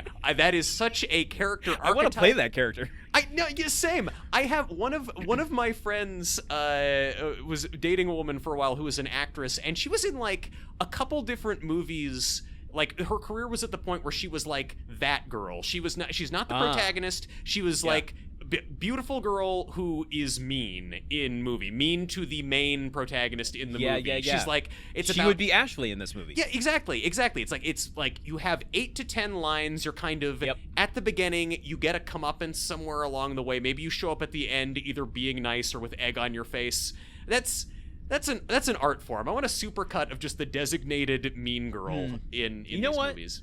I would have loved to swap archetypes with her, with that type of actress just once. Like, give me the snotty, preppy, bitchy girl that delivers that line. Like, I'll play it as myself with the same exact line and character. Yeah. And she can have the character I always played, which was the kind of slobby dude who always asked the protagonist, dude, when's the last time you got laid? You were. I don't know why I quit acting. Your archetype was kind of like Will's best friend Scott in this movie, who is, I mean, he has the energy of and this is not a commentary on you. This is more a commentary on Scott. Scott has what I would call above ground swimming pool Jake Busey energy, not because he looks like Jake Busey, a man who has a very distinctive look, but he has blonde hair, and he has this kind of like very cocky, boastful, clownish attitude. He's always getting like pushed around and bullied by the antagonists of the movie and taking pratfalls, like the same way that there is the mean girl character. See what Jake Busey movies you're watching. Okay, I mainly think about Jake Busey in Starship Troopers. He is a cocky jackass who also is there to just be like, well, why do we need to be throwing knives? So then he can have a knife thrown through his hand. Or like, I hear the new CO is a real jackass, so he can get punched in the face because they like the new CO. He's just Bill Paxton in Aliens in that movie. Okay, I mean, and I guess yes, he is. It's just Jake Busey, his look. He has the same color hair as Scott, and Bill Paxton does not. So, two different types of space marines with the same vibe. Very cool. Okay, where do we go from the volleyball tournament? Did we answer all the questions we posed? No, we didn't. And honestly, we got down to volleyball completely by accident. We're simply trying to talk about after this first date at the aquarium, they go to she goes to watch him play volleyball. Ashley, his ex, is there. She sees them together. She immediately, as soon as she goes to get some water for Liam Hemsworth, Ashley falls into step with her and is like, "Oh yeah, he took you to the aquarium, didn't he? And pulled you in the water. He does that with all the girls." And then this is the first of like 3 times in the movie that that Miley Cyrus gets a little bit of negative information about Liam Hemsworth and decides to just blow up the entire relationship and storm out and be mean to him. It's the weakest point to me, the repetition of that. I'll take it once, but like 3 times, it has not only diminishing effects, but I feel like there's less justification every time it happens. Yes, it's like, it's just time and time again. It's like some little thing happens and she gets furious because it's like, despite you being an angel and perfect and so sweet to me in every other way, this one thing that I got without any other context, I'm now furious about. Yeah. And again, like the getting invited to the wedding. Yes. Once she meets her parents, his parents, at this dinner, at Will's parents, sorry, she finds out for the first time that his sister's getting married, and that she wasn't invited to the wedding, but Ashley was, because Ashley and Will's sister are kind of friends. Yeah. And she gets mad at this and like, I wouldn't want to go to a stupid wedding where I don't know anyone anyway. Why don't you just find some other girl? How long have you known each other? Yeah. Like, was there even a natural progression for it to come out that he has a sister, let alone that she's getting married? Flip it, reverse it. It is definitely a weak point in the script that showcases a strong point in Miley Cyrus's acting, that she can keep doing this and not really be off-putting. And then I think, and it speaks to the fact that this is the first screenplay Nicholas Sparks ever wrote, and it seems like kind of a thing of just, like, you know, this is all happening in the second act of the movie, which is a very easy place for a screenwriter to get lost. Ask me how I know. And I think that either notes came in, or he and his friend who is writing this with came to this themselves, where it's like, we need to introduce some kind of conflict because it can't just be all romancy montages. There are like 3 or 4 different montages of them just doing cute stuff, and I think it was just like, we need to have her get mad at him so that then he can show some sort of vulnerability / kiss her very passionately and move their relationship along. Like, there has to, for their relationship to grow, it has to first have a little bit of conflict in it. Just to, I don't know what this affects at all, but he does say that they just wrote the shooting script of the screenplay, and that the changes that are made were not made by him and Jeff Van Vi. Okay. That was made by the director, or maybe some other writer that came in to punch things up, or whatever the case might be. So there are some differences. You know, he's not going so far as to complain, but he does, make a note in the afterword of this book that there were changes made to his screenplay.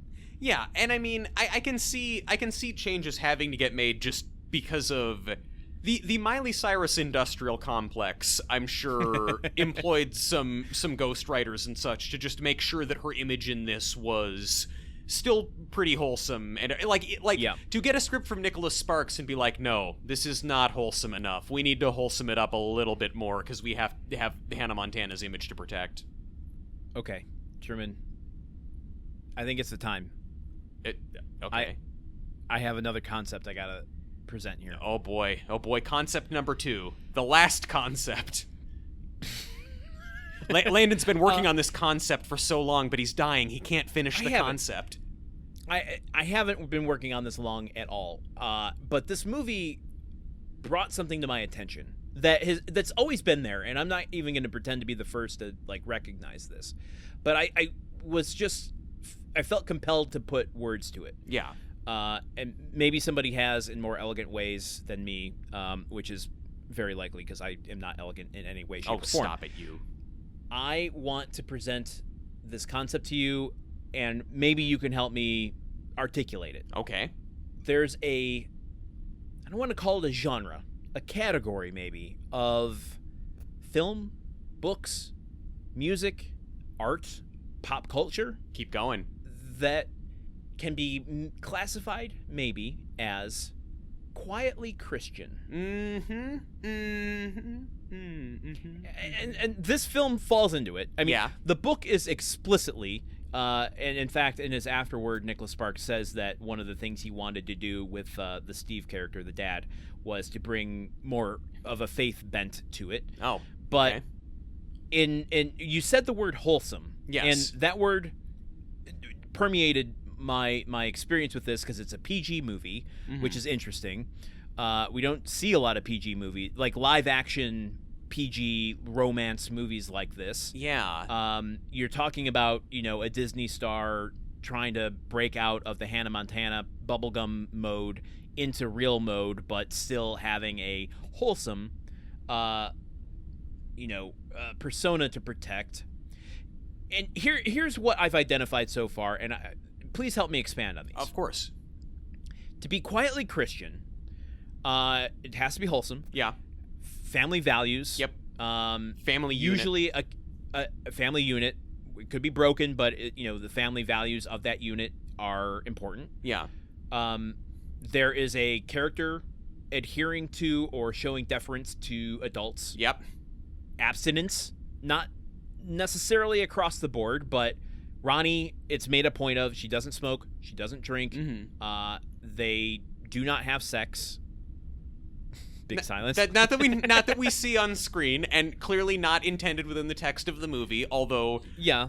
Also, I mean, look. But it's not there. It's one can look at it and infer that when they're driving around in the woods together in Liam Hemsworth's old truck, But here's the thing: is like they also like the whole Marcus of it all. And this is another bullet point. Bad boys. What are they gonna do? Are goofy boys. Yes.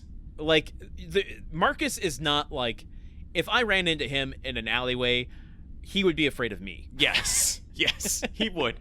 Marcus feels like what Kenneth the Page from 30 Rock would imagine when he was told to picture the baddest, most evil dude you can think of. He wears all black tank top and a black sleeveless leather vest and fingerless gloves. Like when Ronnie's first hanging out with Blaze and Marcus under the dock, and they're all drinking in a weird, like, movie magic way, you never see a single person drink in that scene. Yeah, it's around. There's not a bottle. You see a very quick flash of a red cup as he asks, "Can you get me another drink?" Yeah, but you don't actually see a single can, anything being consumed in that scene. It's like on that 70s show how they're sitting in the basement and there's smoke floating around, but they never say we're smoking weed. It's just like, real heads know. Like, yeah. Okay, a couple other things. Gender roles. Yeah. While maybe not, like on the nose, this is how it should be. There is a sense of like Will's parents. Yes. He's also, and just superficially, there's always weird views on vegetarianism. I don't understand why. Yes. This was another. I'm going to come back. I have more thoughts about the vegetarianism in this movie, but you probably would have more of them. Go on, please. So, I wanted to give some examples of what I've kind of found to be quietly Christian. Yes. I think this movie and movies of its ilk, the band Creed. Creed is quietly Christian. Maybe they're openly Christian, but like I don't. With Arms Wide Open, it's kind of got a religious imagery in it. The name Creed in and of itself. They can take you higher, closer to God.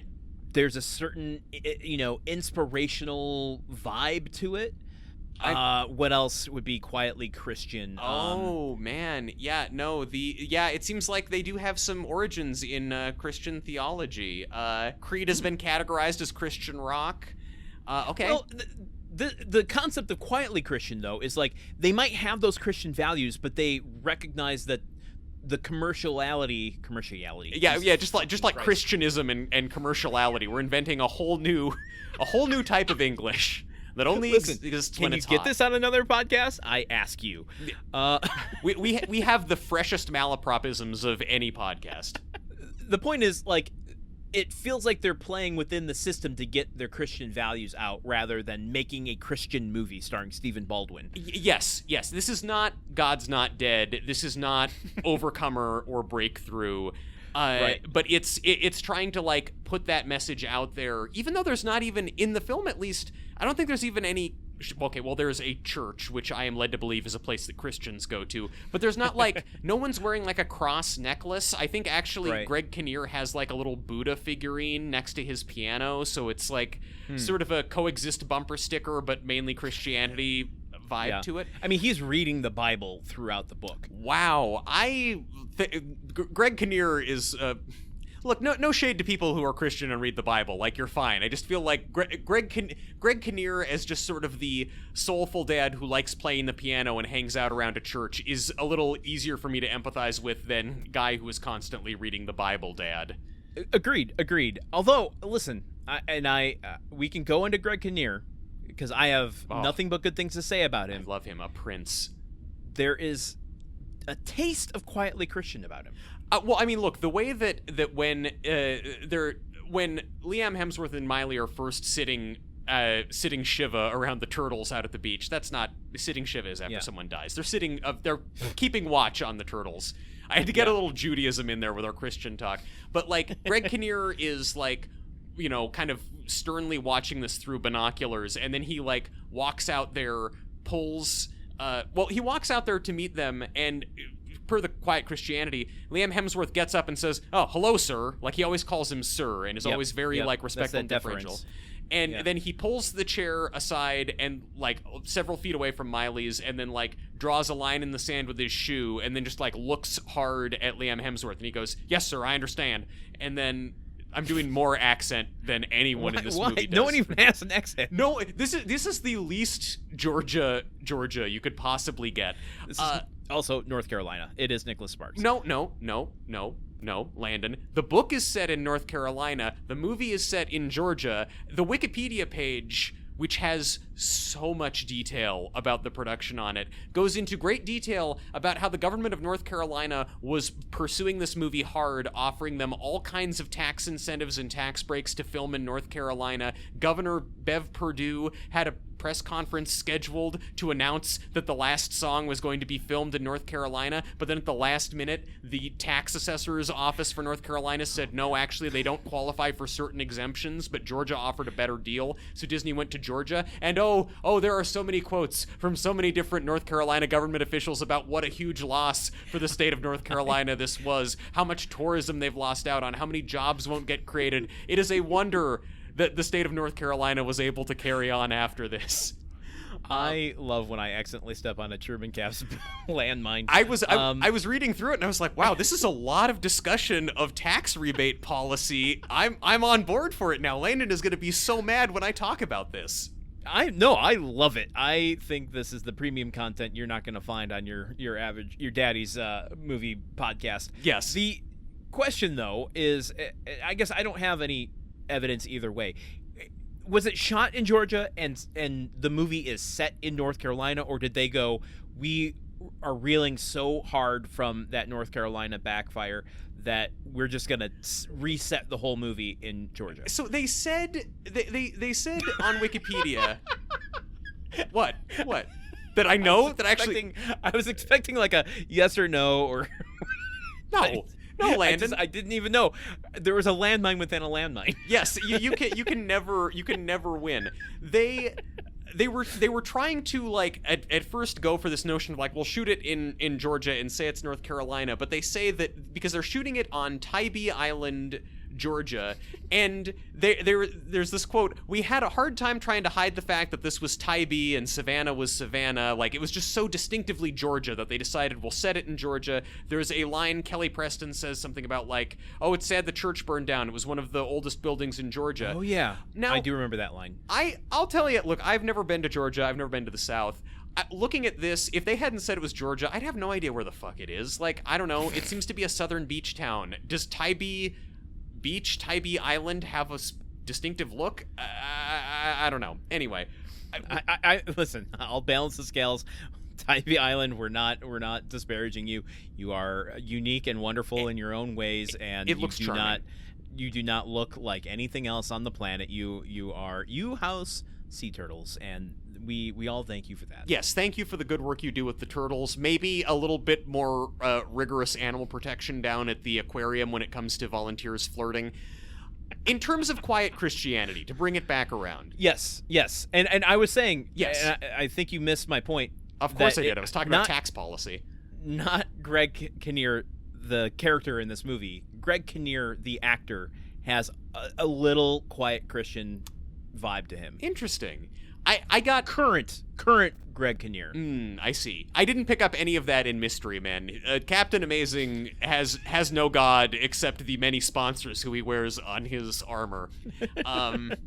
So I think that yes, this movie had like there's also this whole thing with how Miley Cyrus, Ronnie, is like, you know, yes, she is rebellious, but she also isn't a bad kid. She has made, you know, aside from the not drinking, it's also like Blaze is having a hard time with Marcus. You know, she sees Marcus being really shitty to Blaze and like throwing her out and like, you know, being verbally abusive to her and has cast her out of his house and she doesn't have anywhere to go. And Miley gives her the money that her dad had given her to buy a new dress. And it's like, even though Ronnie has been mean to her and framed her for shoplifting earlier, it's this ethos of forgiveness and turning the other cheek and things like that, which is, again, it's not presented as an overtly Christian value. It's just like this kid is behaving in the way that Bible study would tell a kid to behave. Full House, quietly Christian, and I think it has a lot of those sorts of values to it.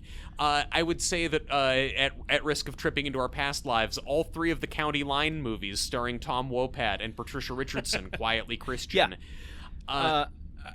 At risk of, you know, I think the South is a good place to start with quietly Christian. Yeah. There's a lot of country music that, you know, is overtly, but there's some that try to break through that I think is quietly. This is more huge revelations from our podcast that there are some Christians in the South and that country music sometimes echoes that. Maybe this. Okay, this? Another one just came to mind. The entirety of LinkedIn. I mean, just utterly inspirational to a toxic degree. You know, that may have something to do with the LinkedIn networks you get in the Midwest versus the ones you get in California. There is still a LinkedIn feels very implicitly religious to me, but for me the religion is just commerce and capitalism. Yeah, okay. Maybe that's it. It's a quietly commercial. Quietly capitalist. Yeah. Terrible. So I think quietly Christian also should be Weird Al's new parody song of Suddenly Seymour. I'm going to do it. I'm going to be the new Weird Al. It's going to be you? That's going to be my breakthrough hit, yeah. That's going to be your breakthrough is a parody my on breakout a hit. Song from a 30-year-old musical. Yes, exactly. About a concept that we sort of came up with that is only germane to us. That's going to be my hook into the business. It's no one else is going to be doing it. Yeah, you're going to be quietly song parodying. So this movie, I think again part of why it works for me. It's like, yeah, okay, I can tell that this movie is trying to do Christian values, but it's not doing them at me in a way that is pissing me off and makes me feel like I'm getting an after-school special. And also, part of what I think is funny about it is that the way that per the quiet Christianity of this movie, the female characters are they stay pretty covered up. Like, we're on the beach, we're in the summertime, but like Miley Cyrus, she's not in a swimsuit. She's also like, 17 when she did this. So yeah, tread carefully. I'm not saying that Miley Cyrus should have like had less clothes on. I'm just saying this movie. Let me get that off to the printers who are doing our posters. This movie just goes out of its way to keep the female characters fairly covered up, but that doesn't seem to apply to Liam Hemsworth, who is shirtless so much. And indeed, there's a whole scene where he and Miley Cyrus have a mud fight and then go back to his house, and there's a whole scene of them hosing each other off where he's just shirtless, glistening, covered in the water that comes out of their hose must be baby oil. Like, maybe get some groundwater testing done, because that may not be healthy. He is so shiny and so shirtless and so smooth. Just as Miley Cyrus had people trying to build her career, you had to have Liam Hemsworth building his career, and people, advocating, in his contracts, like, listen, he's got a physique. We got to sell it on that. How else are we going to get him in the Hunger Games? How else are we going to get him in Expendables 2? I mean, and now listen, I saw Expendables 2 in theaters, and he looked great. And it was a shame when Jean-Claude Van Damme kicked a dagger into his chest and killed him at the end of the first act. But it's funny that there's the image management on Miley Cyrus trying to not be too sexual, and then the image management on Liam Hemsworth being like, yeah, let's sex him up, and they were at no point in conflict with one another. Like, the movie can have Christian values and kind of sexualize a man, it just can't sexualize a woman, and I personally find that just kind of refreshing to be like, oh, wow, okay, we're just the only person getting turned into the most underwritten character and the most over-sexualized character are both a hot dude. I kind of like that. I like the stoic, handsome dream boy framing that they give him. I mean, listen, I'm not gonna argue with you there, especially because that's a thread that I don't want to pull on too far. Lest it take us to some weird places. And we haven't done anything weird yet. I wanna pull apart that bad boys are goofy fools part of Quietly Christian by I found the quote from the book and kind of also bring it back to that thing I wrote about Nicholas Sparks writing teenagers for adults to understand. Yeah. Here's a quote from Marcus in the book. I think this takes place right before the fight at the wedding. Okay. The fight. In fact, yes, it is. And just for a little bit of background, eventually Miley Cyrus winds up getting invited to the wedding of Liam Hemsworth's sister. It's very sweet, even though his parents don't super approve of this girl. But they are at the wedding. Everything's very nice. But then Blaze, who has recently broken up with Marcus with Ronnie's encouragement, Blaze is there working as a caterer. Marcus shows up and is harassing Blaze and trying to get her to come back, and you can't break up with me, whatever, and is like trying to take her away. And then Liam Hemsworth intervenes and beats up Marcus, and Marcus drives away. So there's a fracas at the wedding. And get ready for your brain to be split into two hemispheres here. Hemsworth spheres, if you will. So, okay, I'm going to read you this example of how Marcus is portrayed in the book using his own dialogue, and then I'm going to tell you something that happens in the book that doesn't happen in the movie. Okay, so this is Marcus shows up, as you said. Will, confronts him. This is my sister's wedding. And Marcus says, I always thought your sister was beautiful. I even asked her out once, but the tramp turned me down. Can you believe that? He didn't give Will a chance to respond before he motioned to the crowd. I saw Scott earlier up there acting like he doesn't have a care in the world. You gotta wonder about his conscience, huh? Then again, yours isn't so clear either, is it? I'll bet you haven't even told your mommy that your little hooker girlfriend is probably here going to jail. Hooker. Whoa. No teenager talks like that. I mean, as kind of weirdly crass as that is, like, teenagers are way more crass. Yes. But somehow this is crasser in it trying to be crass. Yeah, it's Christianly crass. It is. He's such an interesting villain because he's so milquetoast and so mild, so like ranch dressing on pizza of a bad guy, and yet everyone in town is afraid of him. He seems to be the entire criminal, like he is a criminal mastermind. Like he shows up at the wedding and, is trying, he basically, an incident of domestic violence occurs at the wedding where he's trying to like rough up Blaze, and he winds up getting punched and drives away in a rage.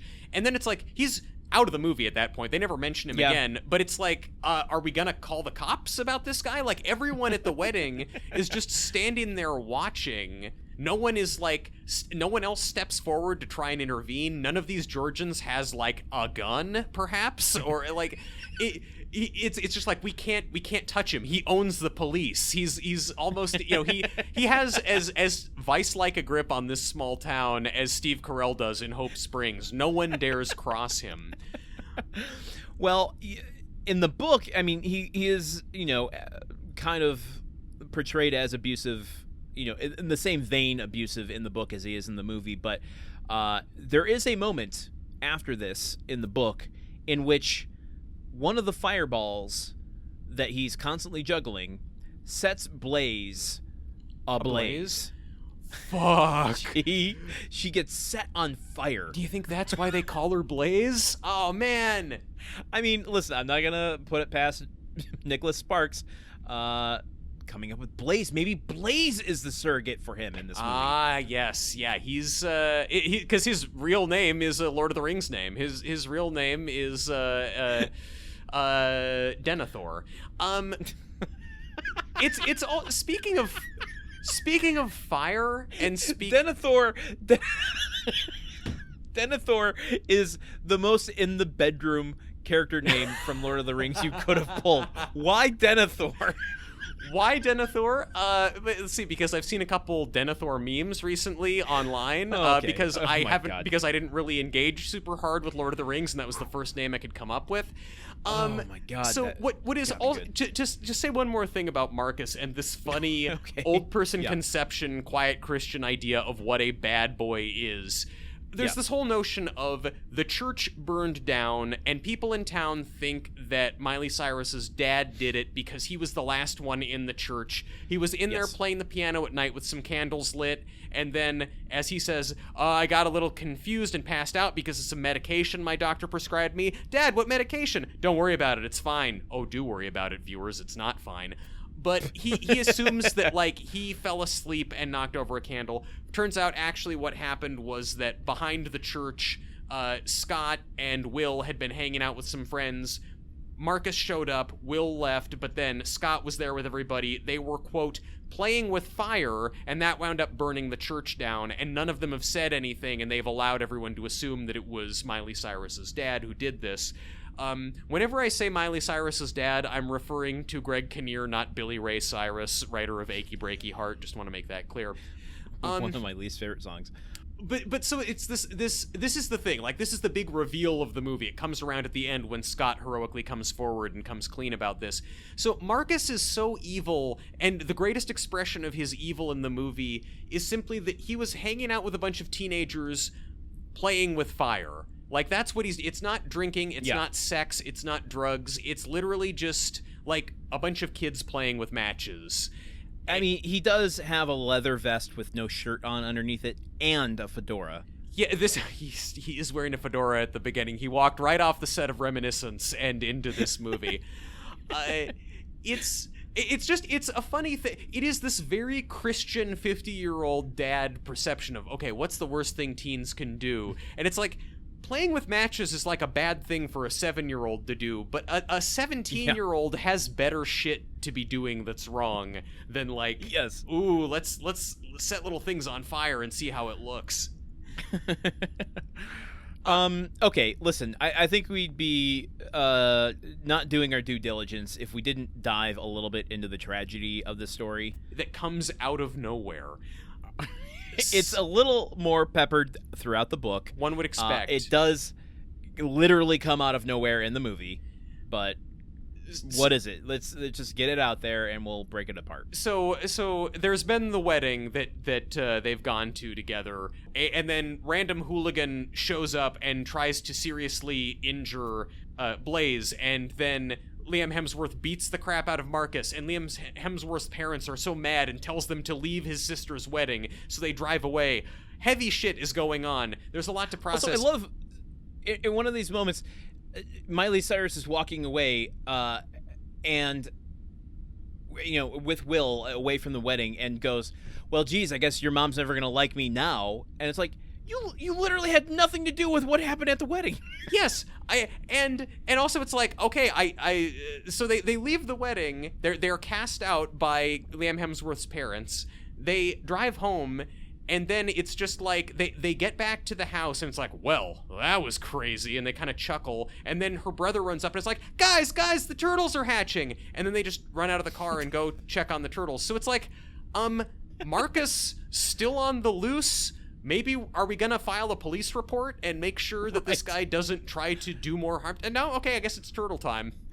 And listen, I mean, with how austere Will's family is, owning 300 300 franchises of a brake pad or a mechanic store. What do you call the place? It's an auto shop, but I like mechanic store. I like the idea that you could just go in there and buy any mechanic you want. You can even for a limited time buy Mike and the mechanics. Ooh. As if the sheriff wasn't going to be invited to this wedding anyway, or the court judges and stuff. Okay, well, where are they? Because they just stood there and watched the guy get away. I know. That's my point. Like, they would be there. A-cab. Anyway. But so they Greg Kinnear dying. They get to the beach. Turtles hatching. Yeah, great. Montage of them watching the turtles run down to the water. And then Greg Kinnear's like, I'm gonna go get another flashlight. I'll be right back. Goes running back to the house, and then he collapses coughing. And it's like, oh shit, no, call 911, he's coughing. And we cut to, well, no, we don't cut to, we sensitively fade to black and fade back up in the hospital, where Miley Cyrus learns that, her dad has terminal cancer. He's known for a while. He's decided to discontinue treatment so he could just enjoy these last few months with his family. So it's like now she knows, and her little brother is informed about this, and he is gutted and heartbroken, and so now it's like, okay, let's enjoy these last few weeks with Dad. And her brother is freaking out about, like, her dad has had this whole thing. It's not very clear, by the way, what Greg Kinnear's job is. He plays the piano some and is trying to write this last song occasionally, very briefly. He is mainly working on restoring a stained glass window for the church that burned down, and he and her little brother that's been a project they've been doing together. Now that he's in the hospital, her little brother is freaking out, like, I've got to finish it so Dad'll be okay. Huge, meaty role for Bobby Coleman to sink his teeth into. So yeah, it's just, all right, now we have a limited time left. How are we going to make the most of this? And worth mentioning, because I don't think we did a good job of it, explaining the kind of slow thaw throughout the film of Ronnie to her father, not talking to him at the beginning, and eventually, slowly opening up to him, and actually by this point having a pretty good relationship with him. Yeah. Yeah, it's, Liam Hemsworth kissed her, and he kissed all the mean out of her, and now she's been, smiling and chatting with her dad more and opening up. And what is he? Liam Hemsworth, next James Bond? I guess. I mean, just you kiss things out of girls. I mean, yeah, he kisses all the evil out of Pussy Galore and Goldfinger. I mean, yeah, there's there's a lot. There's a good track record for kisses and their ability to turn people good. He wouldn't be the first Australian James Bond either. No, he would not. He would not. When George Lazenby kissed whoever the main girl was in On Her Majesty's Secret Service, she turned good and she started wearing less eyeliner, much like Miley Cyrus does at this point in the movie. Much like how when we see Ronnie doing catering work at the wedding before everything goes wrong, it's like, wait, no more eyeliner. She must be nice now. She's no longer troubled. Carly Chaikin, by the way, great actress, big fan of Mr. Robot. One of the reviews that I read suggested that Carly Chaikin would be a lot better suited to the lead role in this than Miley Cyrus, and it's like, I mean, yeah, she could be good in it, But of course, the only reason this But it was movie written for exists Miley Cyrus. was so it's like it's a moot point. So yes, her dad has cancer. They're trying to make the most of their time together. This is also motivated now Liam Hemsworth to go to Scott and be like, yo, you gotta come clean about burning down the church. This guy's dying. He can't go to his grave thinking that he burned down the church. He didn't start the fire. It was always burning since Marcus has been turning up at our teen hangs. Yeah. So things take this, last 30 minutes of the movie, this becomes a thing, and it's a lot of her spending time with her dad. Yeah. A lot of scenes in montages in hospitals, series of shots in hospitals. And also then when Scott and Liam Hemsworth come forward to her dad and say, hey, we started the fire, it wasn't always burning. Yeah, I know. Billy Joel was way out of his league on this one. It was us. Harry Truman, Doris Day, all of the possible suspects except us. Yeah. Well, look, the only reason that those kids started the fire was they were so upset about the Rock and Roller Cola Wars. They couldn't take it anymore. We're the only people laughing at these bits, by the way. But so wait a minute. Is the last song "We Didn't Start the Fire"? That's the last. I listened to "We Did Start the Fire" and I'm like, I don't need any more music. That's the last song I need to listen to. I think I'm going to switch over to a podcast now. In fact, this song basically is a podcast. But so that when Scott and Liam Hemsworth inform her dad about this and they take responsibility, he says, no, don't come forward about it. It's fine. It's good enough for me to know that I didn't do it, but don't worry. It's between us. And then, but Miley Cyrus overhears this. She is furious at Will for having not told her about this, gets really mad at him, tells him, you never cared about me. Fuck you. Don't touch me. I never want to see you again. Go off to college, you asshole. I get it, you're going through trauma and you're sad, but also he's really stepped up in a huge way for this 2-month summer relationship where now he's taking care of your little brother and helping you guys through trauma and hanging out at the hospital with you. I mean, and but also teenagers. Yeah, teenagers, and also we all process grief in weird ways. I don't know. Who's to say? Miley Cyrus plays it very well. But yeah, and so then about 5 minutes before he dies, then he's sitting there at the piano trying to finish the last song, and we're like, oh yeah, music. That was part of this movie. We last saw him playing the piano at all around the 40-minute mark of the movie, and then at 91 minutes, cancer-ridden Greg Kinnear is back at it. Not exactly, because we do see Miley show Will that she can play the piano at one point. So that's there. But there is this whole thing haunting and looming over Miley's character of she's so good and so talented at the piano that she shouldn't give it up just to spite her father. That conversation is what the wedge is between them, and it's brought up quite a bit. So even if we don't see music, I mean, it's there. Well, Landon, we can't see music, we feel music. That's the first thing. Secondly, let me turn you on to some drugs. Are you Marcus? What are you? That's so wrong. But the thing is, whatever the musical subtext, sure. The very concept of a last song, the concept of her dad is writing a song and trying to finish the song. And the movie spent so much time on her dad trying to make a stained glass window that it sort of buries the fact that he's also trying to write a song. How many projects does this guy have? What is his job? Yeah. Listen, since we're on the subject of these things, of asking some questions of the movie and talking about music, she stopped playing when her dad left 3 years ago. Yet she just got accepted to Juilliard.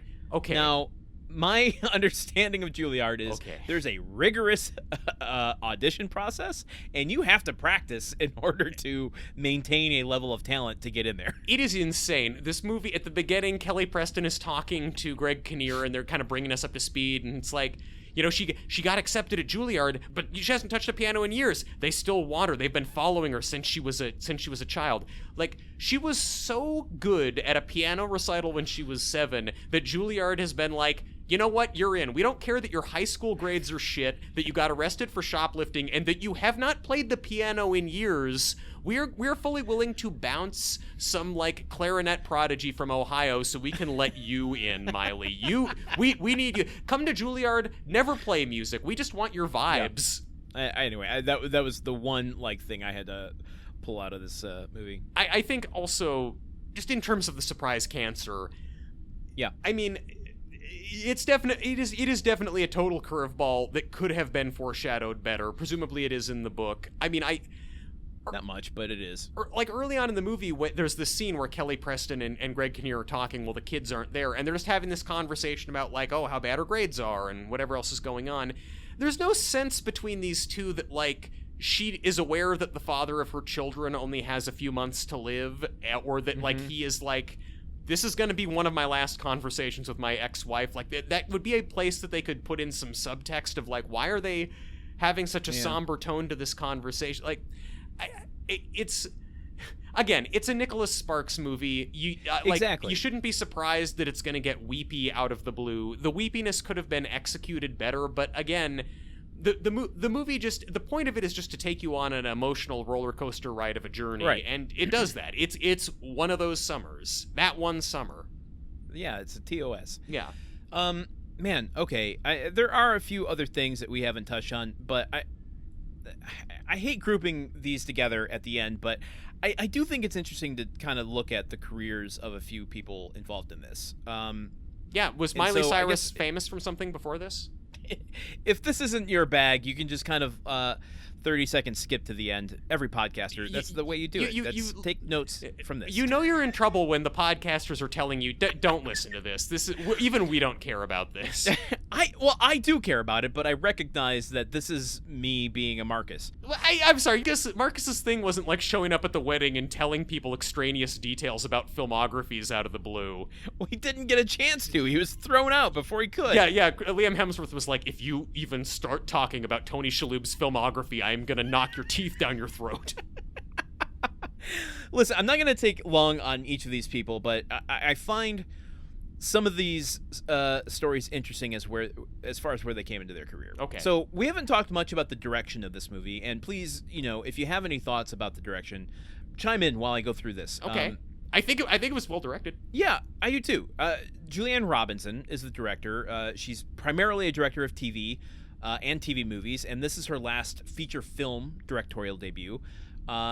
She started directing in 2000 with some soap opera directing, but has also had a hand in so many great TV shows, including Big Love, Grey's Anatomy, Pushing Daisies, Samantha Who. According to IMDb trivia, so I always want to preface, that's where I'm getting this from. I can't verify anything beyond that. Disney wanted a slightly edgier indie film to this. Very big emphasis on slightly. Yes, slightly edgy. Yeah, that was why Marcus got written into the movie. And so they plucked Julianne Robinson because of her most recent success directing the shows that I just mentioned. Yeah.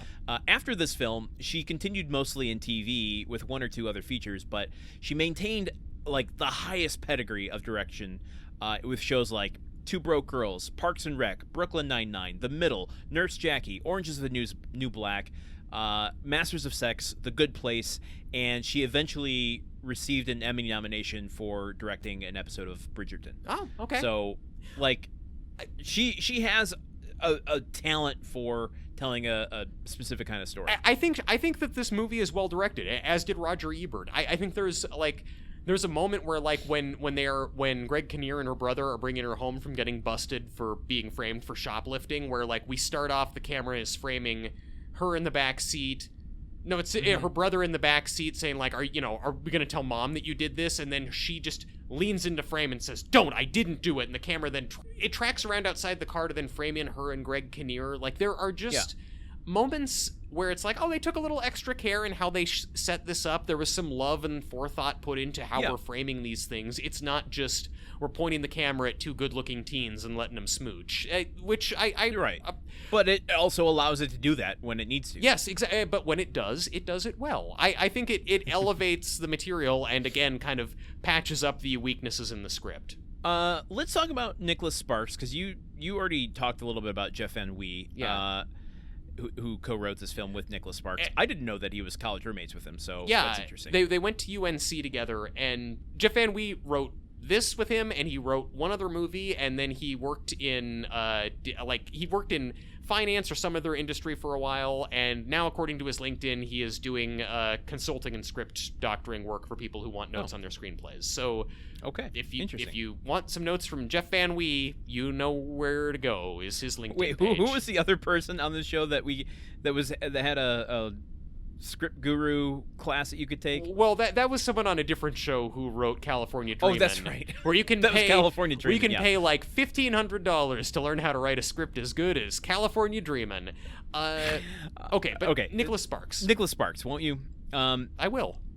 Where does this fall in his career? Well, let's just talk real quick about The Notebook. I think that's the elephant in the room. The novel was published in '96, and since 1996, he's put out a book almost every year since.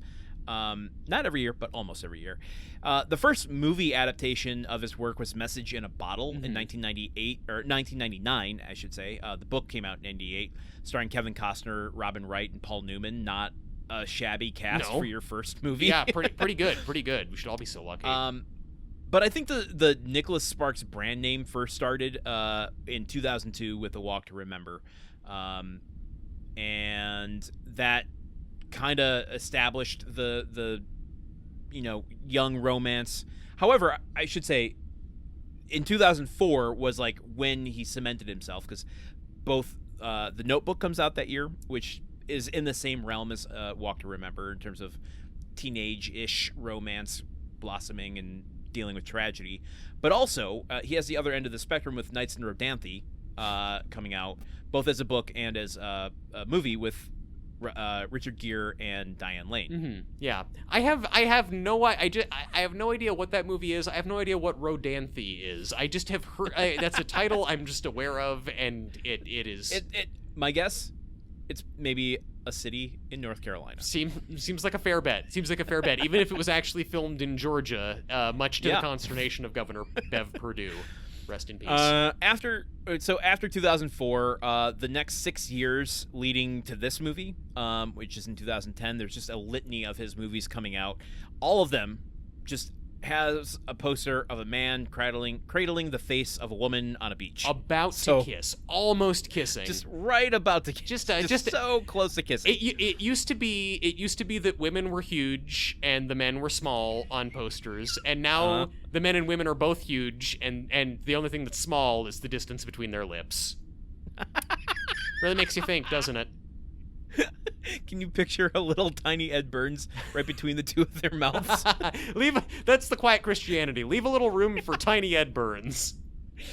Does Marcus turn into Pete the cameraman? I'm going to think about that and bring that up on our spectacular. Yeah. Okay, this is the first screenplay that Nicholas Sparks wrote for. We already said that. And yeah, I have some other notes about the Thomas Kincaid connection that I don't think we need to go into. Let's talk about Miley Cyrus. Well, now, let's talk briefly about Nicholas Sparks' process, though. I just found this interesting. When he decides on a story... Okay. All right. Jesus fuck. Okay. I'm sorry. No. Okay, you get to read. Not you. Only you get to read not you. things. Okay. Not you. I just... that I've been inundated with this fucking process of Nicholas Sparks, which makes me... my eyes roll and lock in the back of my head. Well, as someone who's really good at not finishing scripts or taking an incredibly long time to finish a script or a book or something, I am just... this is something that I read on from an interview with him. After Sparks decides on a story, he writes 2,000 words a day, 3 to 4 days a week, usually between the hours of 10 a.m. and 3:30 p.m. Sometimes the writing may take 3 hours, sometimes 7 or 8. At this pace, I finish a novel in 4 to 5 months. Mm-hmm. So if he's writing a novel every year and he's working 3 to 4 days a week for 4 to 5 months, I just want to say God bless. Like, I too would be a Christian. I would believe that there was a benevolent God in this world if I was able to make his kind of money working 3 to 4 days a week. If I could have that level of creative discipline too, to just sit down and write that much and turn stuff out. Fair.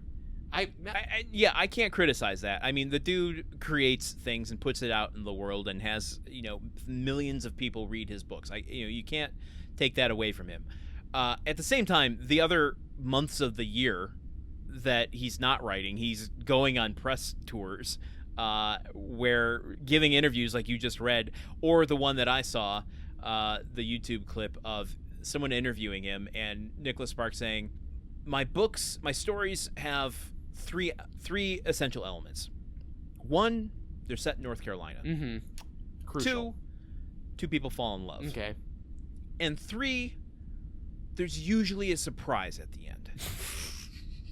And the interviewer, real just nose to the grindstone, hardball interviewer goes, now that seems like it would be the hardest part of writing. and Nicholas Sparks, without blinking an eye, without a single sense of irony, just goes, you know what? You're a really keen and smart interviewer. That is the hardest part of writing book after book, is coming up with new ways to surprise the readers. Okay. Okay. I mean, he's not wrong. That does seem difficult, coming up with ways to be surprising. In Roger Ebert's relatively fond review of this movie, he went so hard on Nicholas Sparks. He says, Sparks recently went on record as saying he is a greater novelist than Cormac McCarthy. This is true in the same sense that I am a better novelist than William Shakespeare. Sparks also said his novels are like Greek tragedies. This may actually be true. I can't check it out because, tragically, no really bad Greek tragedies have survived. Oh my god, that might be the funniest line Roger Ebert has ever written. I resent the sacrilege Nicholas Sparks commits by mentioning himself in the same sentence as Cormac McCarthy. I would not even allow him to say, hello, bookstore, this is Nicholas Sparks. Could you send over the new Cormac McCarthy novel? He should show respect by ordering anonymously. Roger Ebert was so kind and generous to everything else about this movie, and he reserves his deepest, sharpest ire for Nicholas Sparks. I share that with Roger Ebert. I haven't shown my ire for Nicholas Sparks, because my ire is tempered. You know what? I have tired ire. You're tired of ire? My ire is tired.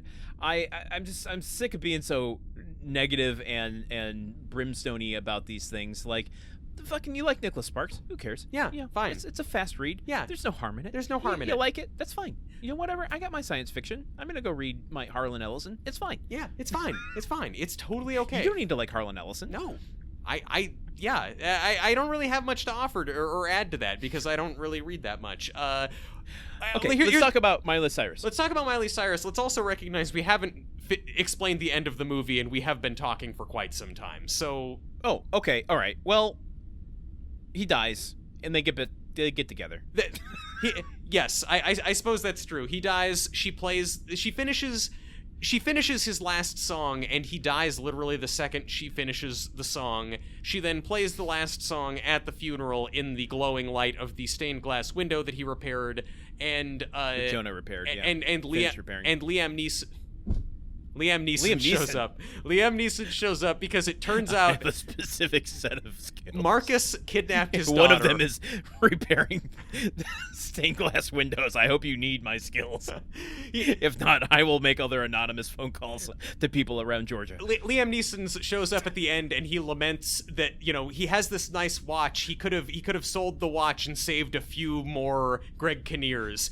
Why did he need such a nice car? He could have gotten rid of the car. He could have saved more Greg Kinnears. He could have done more. And then we fade to the statue of Liam Neeson's that they built in Israel to commemorate his sacrifice. I feel like we lose sight of the fact that the Taken guy was also Oskar Schindler. I think it's just a little bit funny that the Schindler's List guy is now mainly famous for fucking up dudes who kidnap his daughter. And saying, release the Kraken. Liam Hemsworth shows up at the end to the funeral. He's wearing a suit. He looks cute. He announces that, he transferred colleges, so he'll be going to college in New York, where Miley Cyrus will also be going to college because she's going to go to Juilliard now. Big smooch, and she drives away towing the piano from her dad's house. The end of the movie. Anyway, tell us more about Miley Cyrus's career. She got a kissy. She got many kissies. The kissies were happening throughout. You know what? I would say even some smoochies. Kissies and smoochies. Listen, the movie is not quietly Christian in that regard. It's more Christian, if you will. Okay. Miley Cyrus. This movie was her first film after having almost exclusively done Hannah Montana stuff before this. Yes. There's a certain level of toxicity, I think, that surrounds emerging talent. Sure. Particularly if you're moving from one thing to another. Yeah. Like moving from music to acting. And extra particularly if you're like going from Disney to wanting to be serious. Yeah. And I think that there's just kind of a cloud around her that wasn't her fault, that just drew the venom of a lot of people for not a lot of justifiable reasons. I think a lot of the reviewers who were reviewing this movie had like reluctantly taken their daughters to see Miley Cyrus concerts, or who had been subjected to Hannah Montana episodes in the background and were like primed to hate this because they were sick of child star music. But for her first film, she does a lot with this. I have to say, I haven't seen what she's done after this, but from my understanding of movies like LOL, I don't think she was quite given the dramatic range that she was able to do here and do successfemly, which is a shame. Yeah. So Miley Cyrus, her first film, I think she knocked it out of the park. Liam Hemsworth, you got me pluralizing his first name. There you go. Yeah, we don't see Liam's Hemsworths in this movie, which is predictable but also a shame. A crime against the movie-going public to not see those Hemsworths. All right, we haven't mentioned this yet. He's 1/3 and the youngest of the Hemsworth brothers. Those handsome Australian guys are all related? Wow. Yeah. This film put him on the map as a lead. He had a few parts before this, but this was his first big leading a co-starring role. He started in 2007 in Australia with some TV appearances.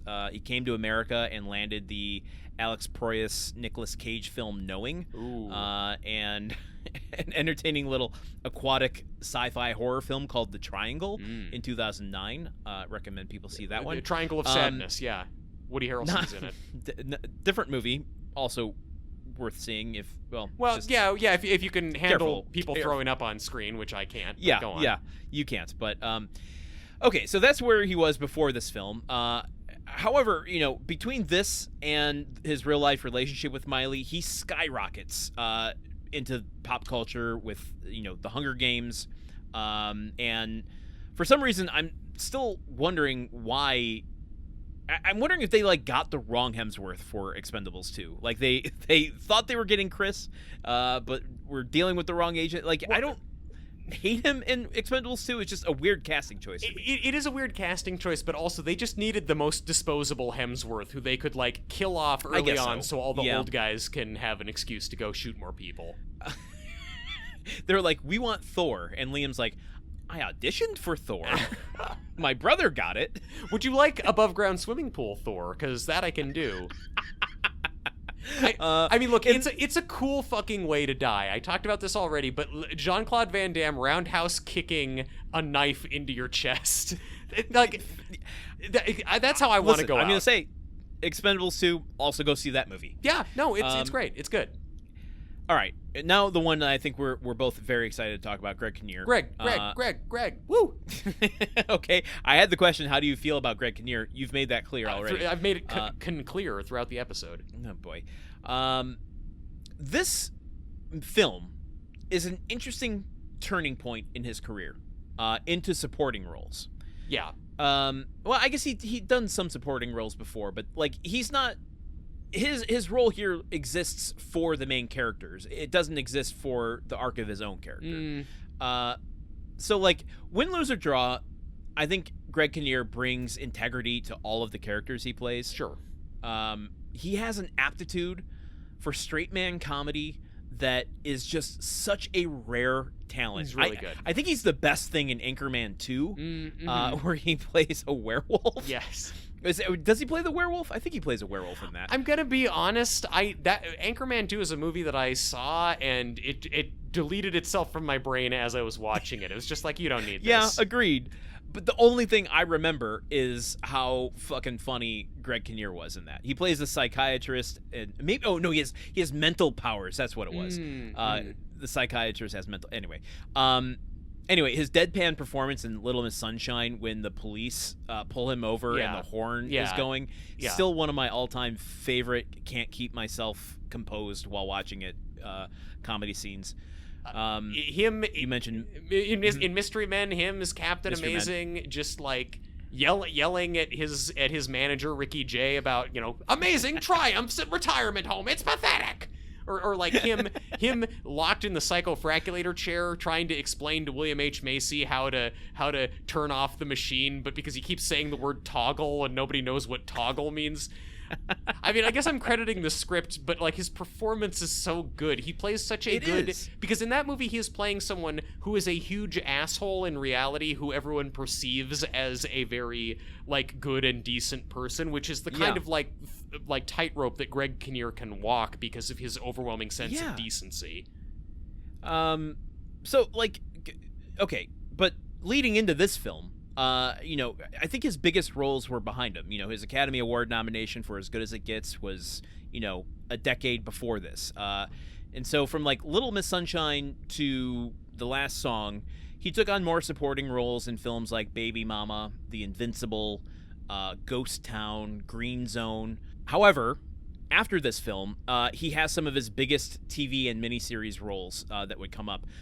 He would eventually be nominated for 2 Emmys, one for a guest spot on Modern Family and another one for playing JFK in The Kennedys. Oh. So, like, even though he's stepping out of the movie spotlight, he's still, like, really showing his talent chops. Talent chops. I mean, look, at the barbecue, I always want the talent chops. So, yeah, I just find this to be, like, oh, cool. This is how you watch an actor pivot and still continue to be working in Hollywood. Yeah. He gets the assignment for this role, basically. Yes. He knows exactly what he needs to be providing. He always gets the assignment. A lot of levity. He always does, but he brings that here too, and he is... Yeah. Again, he is a guy who has to be immediately likable and who we have to be on his side from the start, and we always are. And he is able to also... He's a guy who is constantly getting put down by his daughter, and he is registering in his face that this hurts him, but also that he's not mad about it or that he's giving her another chance. Like, he is letting a lot of complex stuff play out without having to say it all. Well, okay, so then I think we can agree. Greg Kinnear isn't the reason this movie is forgotten. No. Do you want to start to get into that and tell me why you think this movie is forgotten? I don't... Greg Kinnear has never been the reason a movie's forgotten. That he's only the reason that movies are remembered. Look, I think that... I want to just circle back first to my overarching point. I still think this is probably the best or the second best movie we've covered on this podcast. Simply in terms of it does what it needs to do. Everything is there. All the pieces are working. I mean, even though there's these like logical gaps or overwritten aspects of it, it holds together better than anything, pretty much anything else.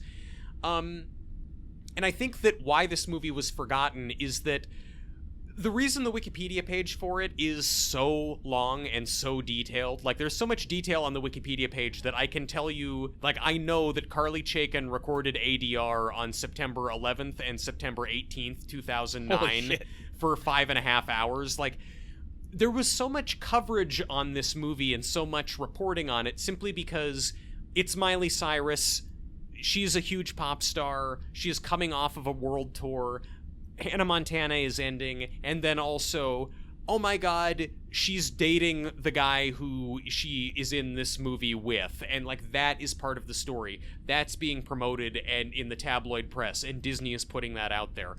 So the drama around this movie, the hullabaloo around the making of this film, was so much bigger than the movie itself. It is analogous, I think, to Don't Worry, Darling, where like interesting. the press tour for that movie, the behind the scenes drama for that movie was very exciting and interesting and very talked about. And the movie itself, the movie itself, it sucks, like Don't Worry Darling, and that's why we still remember it, and that's why it still gets discussed. That's why it's still around, because it's the kind of dichotomy between all of this excitement around the movie and then the movie falling flat on its face. Here, I think the movie is forgotten because there was all this excitement around the movie, and then the movie came out, and it was fine. It's a completely agreeable teen romantic comedy. It does the job. It understands the assignment. It's not hilariously bad, and it's not, Lightning in a Bottle, The Notebook level good.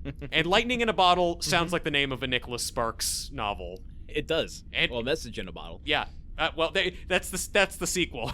It turns out the message was lightning the whole time. You want to Wait, what is Paul Newman's character in Cars? Isn't it lightning? No. Owen Wilson's character is lightning. I didn't even realize Paul Newman was in Cars. Oh. Okay. Who does Paul Newman play in Cars? He plays the like old wise previous sports car dude. Oh, wow. That's fitting, I suppose. And you went into your Owen Wilson impression. Wow. Wow, I'm going to remember this night forever. Wow. For the reasons you stated, I want to check myself at the door and say, I'm not sure this movie is forgotten. Yeah. There might be an error in the database giving us to this. This is, when you look at the trivia, this is Miley's first movie, so that's something to remember it by. Whether you remember the movie itself or remember it exists is an interesting conversation to have. But this is the movie where Miley and Liam met and, as you said, had a very public relationship for almost a decade. Mm-hmm. I think I would like to check in with a Nicholas Sparks fan to see, how is this film regarded amongst people in the Sparks-averse, Yeah.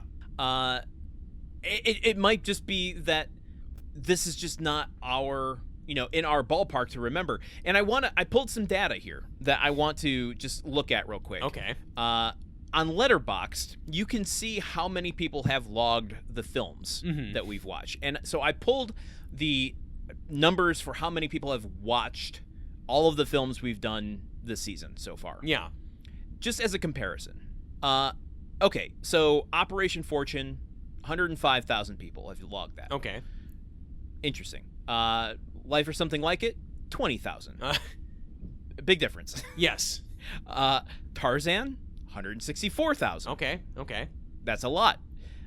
54, 22,000.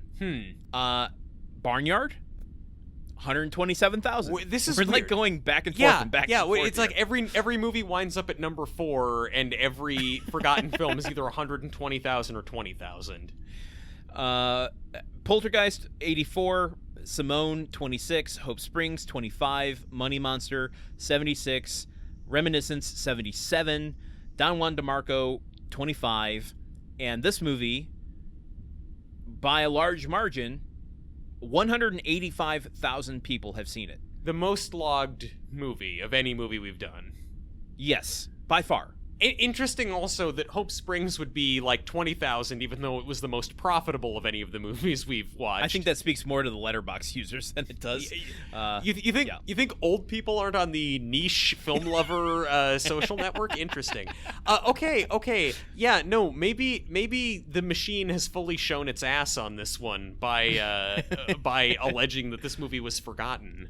If this movie is forgotten, then I would point to it just being the proliferation of the Nicholas Sparks movies as a brand, and that they all kind of blend together. Sure. That's the only thing I can kind of point to. So with that, let's talk about and wrap this episode up. Should we send this back to modern memory or leave it floating out here in 2010?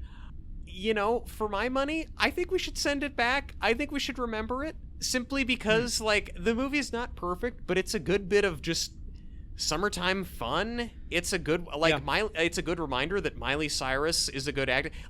Simply on the strength of Miley Cyrus, Greg Kinnear, and Bobby Coleman's performances, that family and their scenes together. Mm-hmm. Yeah, sure. But this is good work by a bunch of actors, some of whom are not necessarily known for doing great acting with a lot of range, and I think that this is a good showcase of that. Interesting. Okay. I struggle with this one because I feel like I'm not the one to make the determination for it. Well, it clearly you are wasn't made for me. on the podcast. I am on the podcast. That's where the struggle comes in. Personally, I think that there are many other films that achieve what this film is trying to do in a slightly more memorable way, but I imagine the people who saw this at an impressionable age probably have no interest in watching like an Eric Romer film or, David Lean's Summertime. This is the film that they saw in their impressionable years. So, but it for all the reasons you said, I'm going to, you know what? I changed your opinion on Don Juan DeMarco by 1 star. Yeah, you did. I think you changed. I was so on the fence with this. I'd written that I was going to give it a soft leave it behind, but I think I'm going to give it a soft let's remember it. Soft remember. I mean, this movie is soft. It is soft focus. It's a soft remembrance. It's a soft of that one summer. I'd much rather a soft remembrance than a soft reminiscence. So yeah, I mean, so yeah, we're sending it back, everybody. Get ready to we're sending the movie that a lot of people seem to remember anyway back to modern memory. Is this just I feel like we're cheating. Is this just to cover our asses? Like, oh yeah, the only reason you remember it is because what we did in the machine. Yeah, it was totally us. This is only the second movie of the season that we've sent back together. The other one being Simone. So, let's get the ceremonial transporter out and get ready to send this from 2010 to 2024. A ceremonial transporter to remember. Let's do it.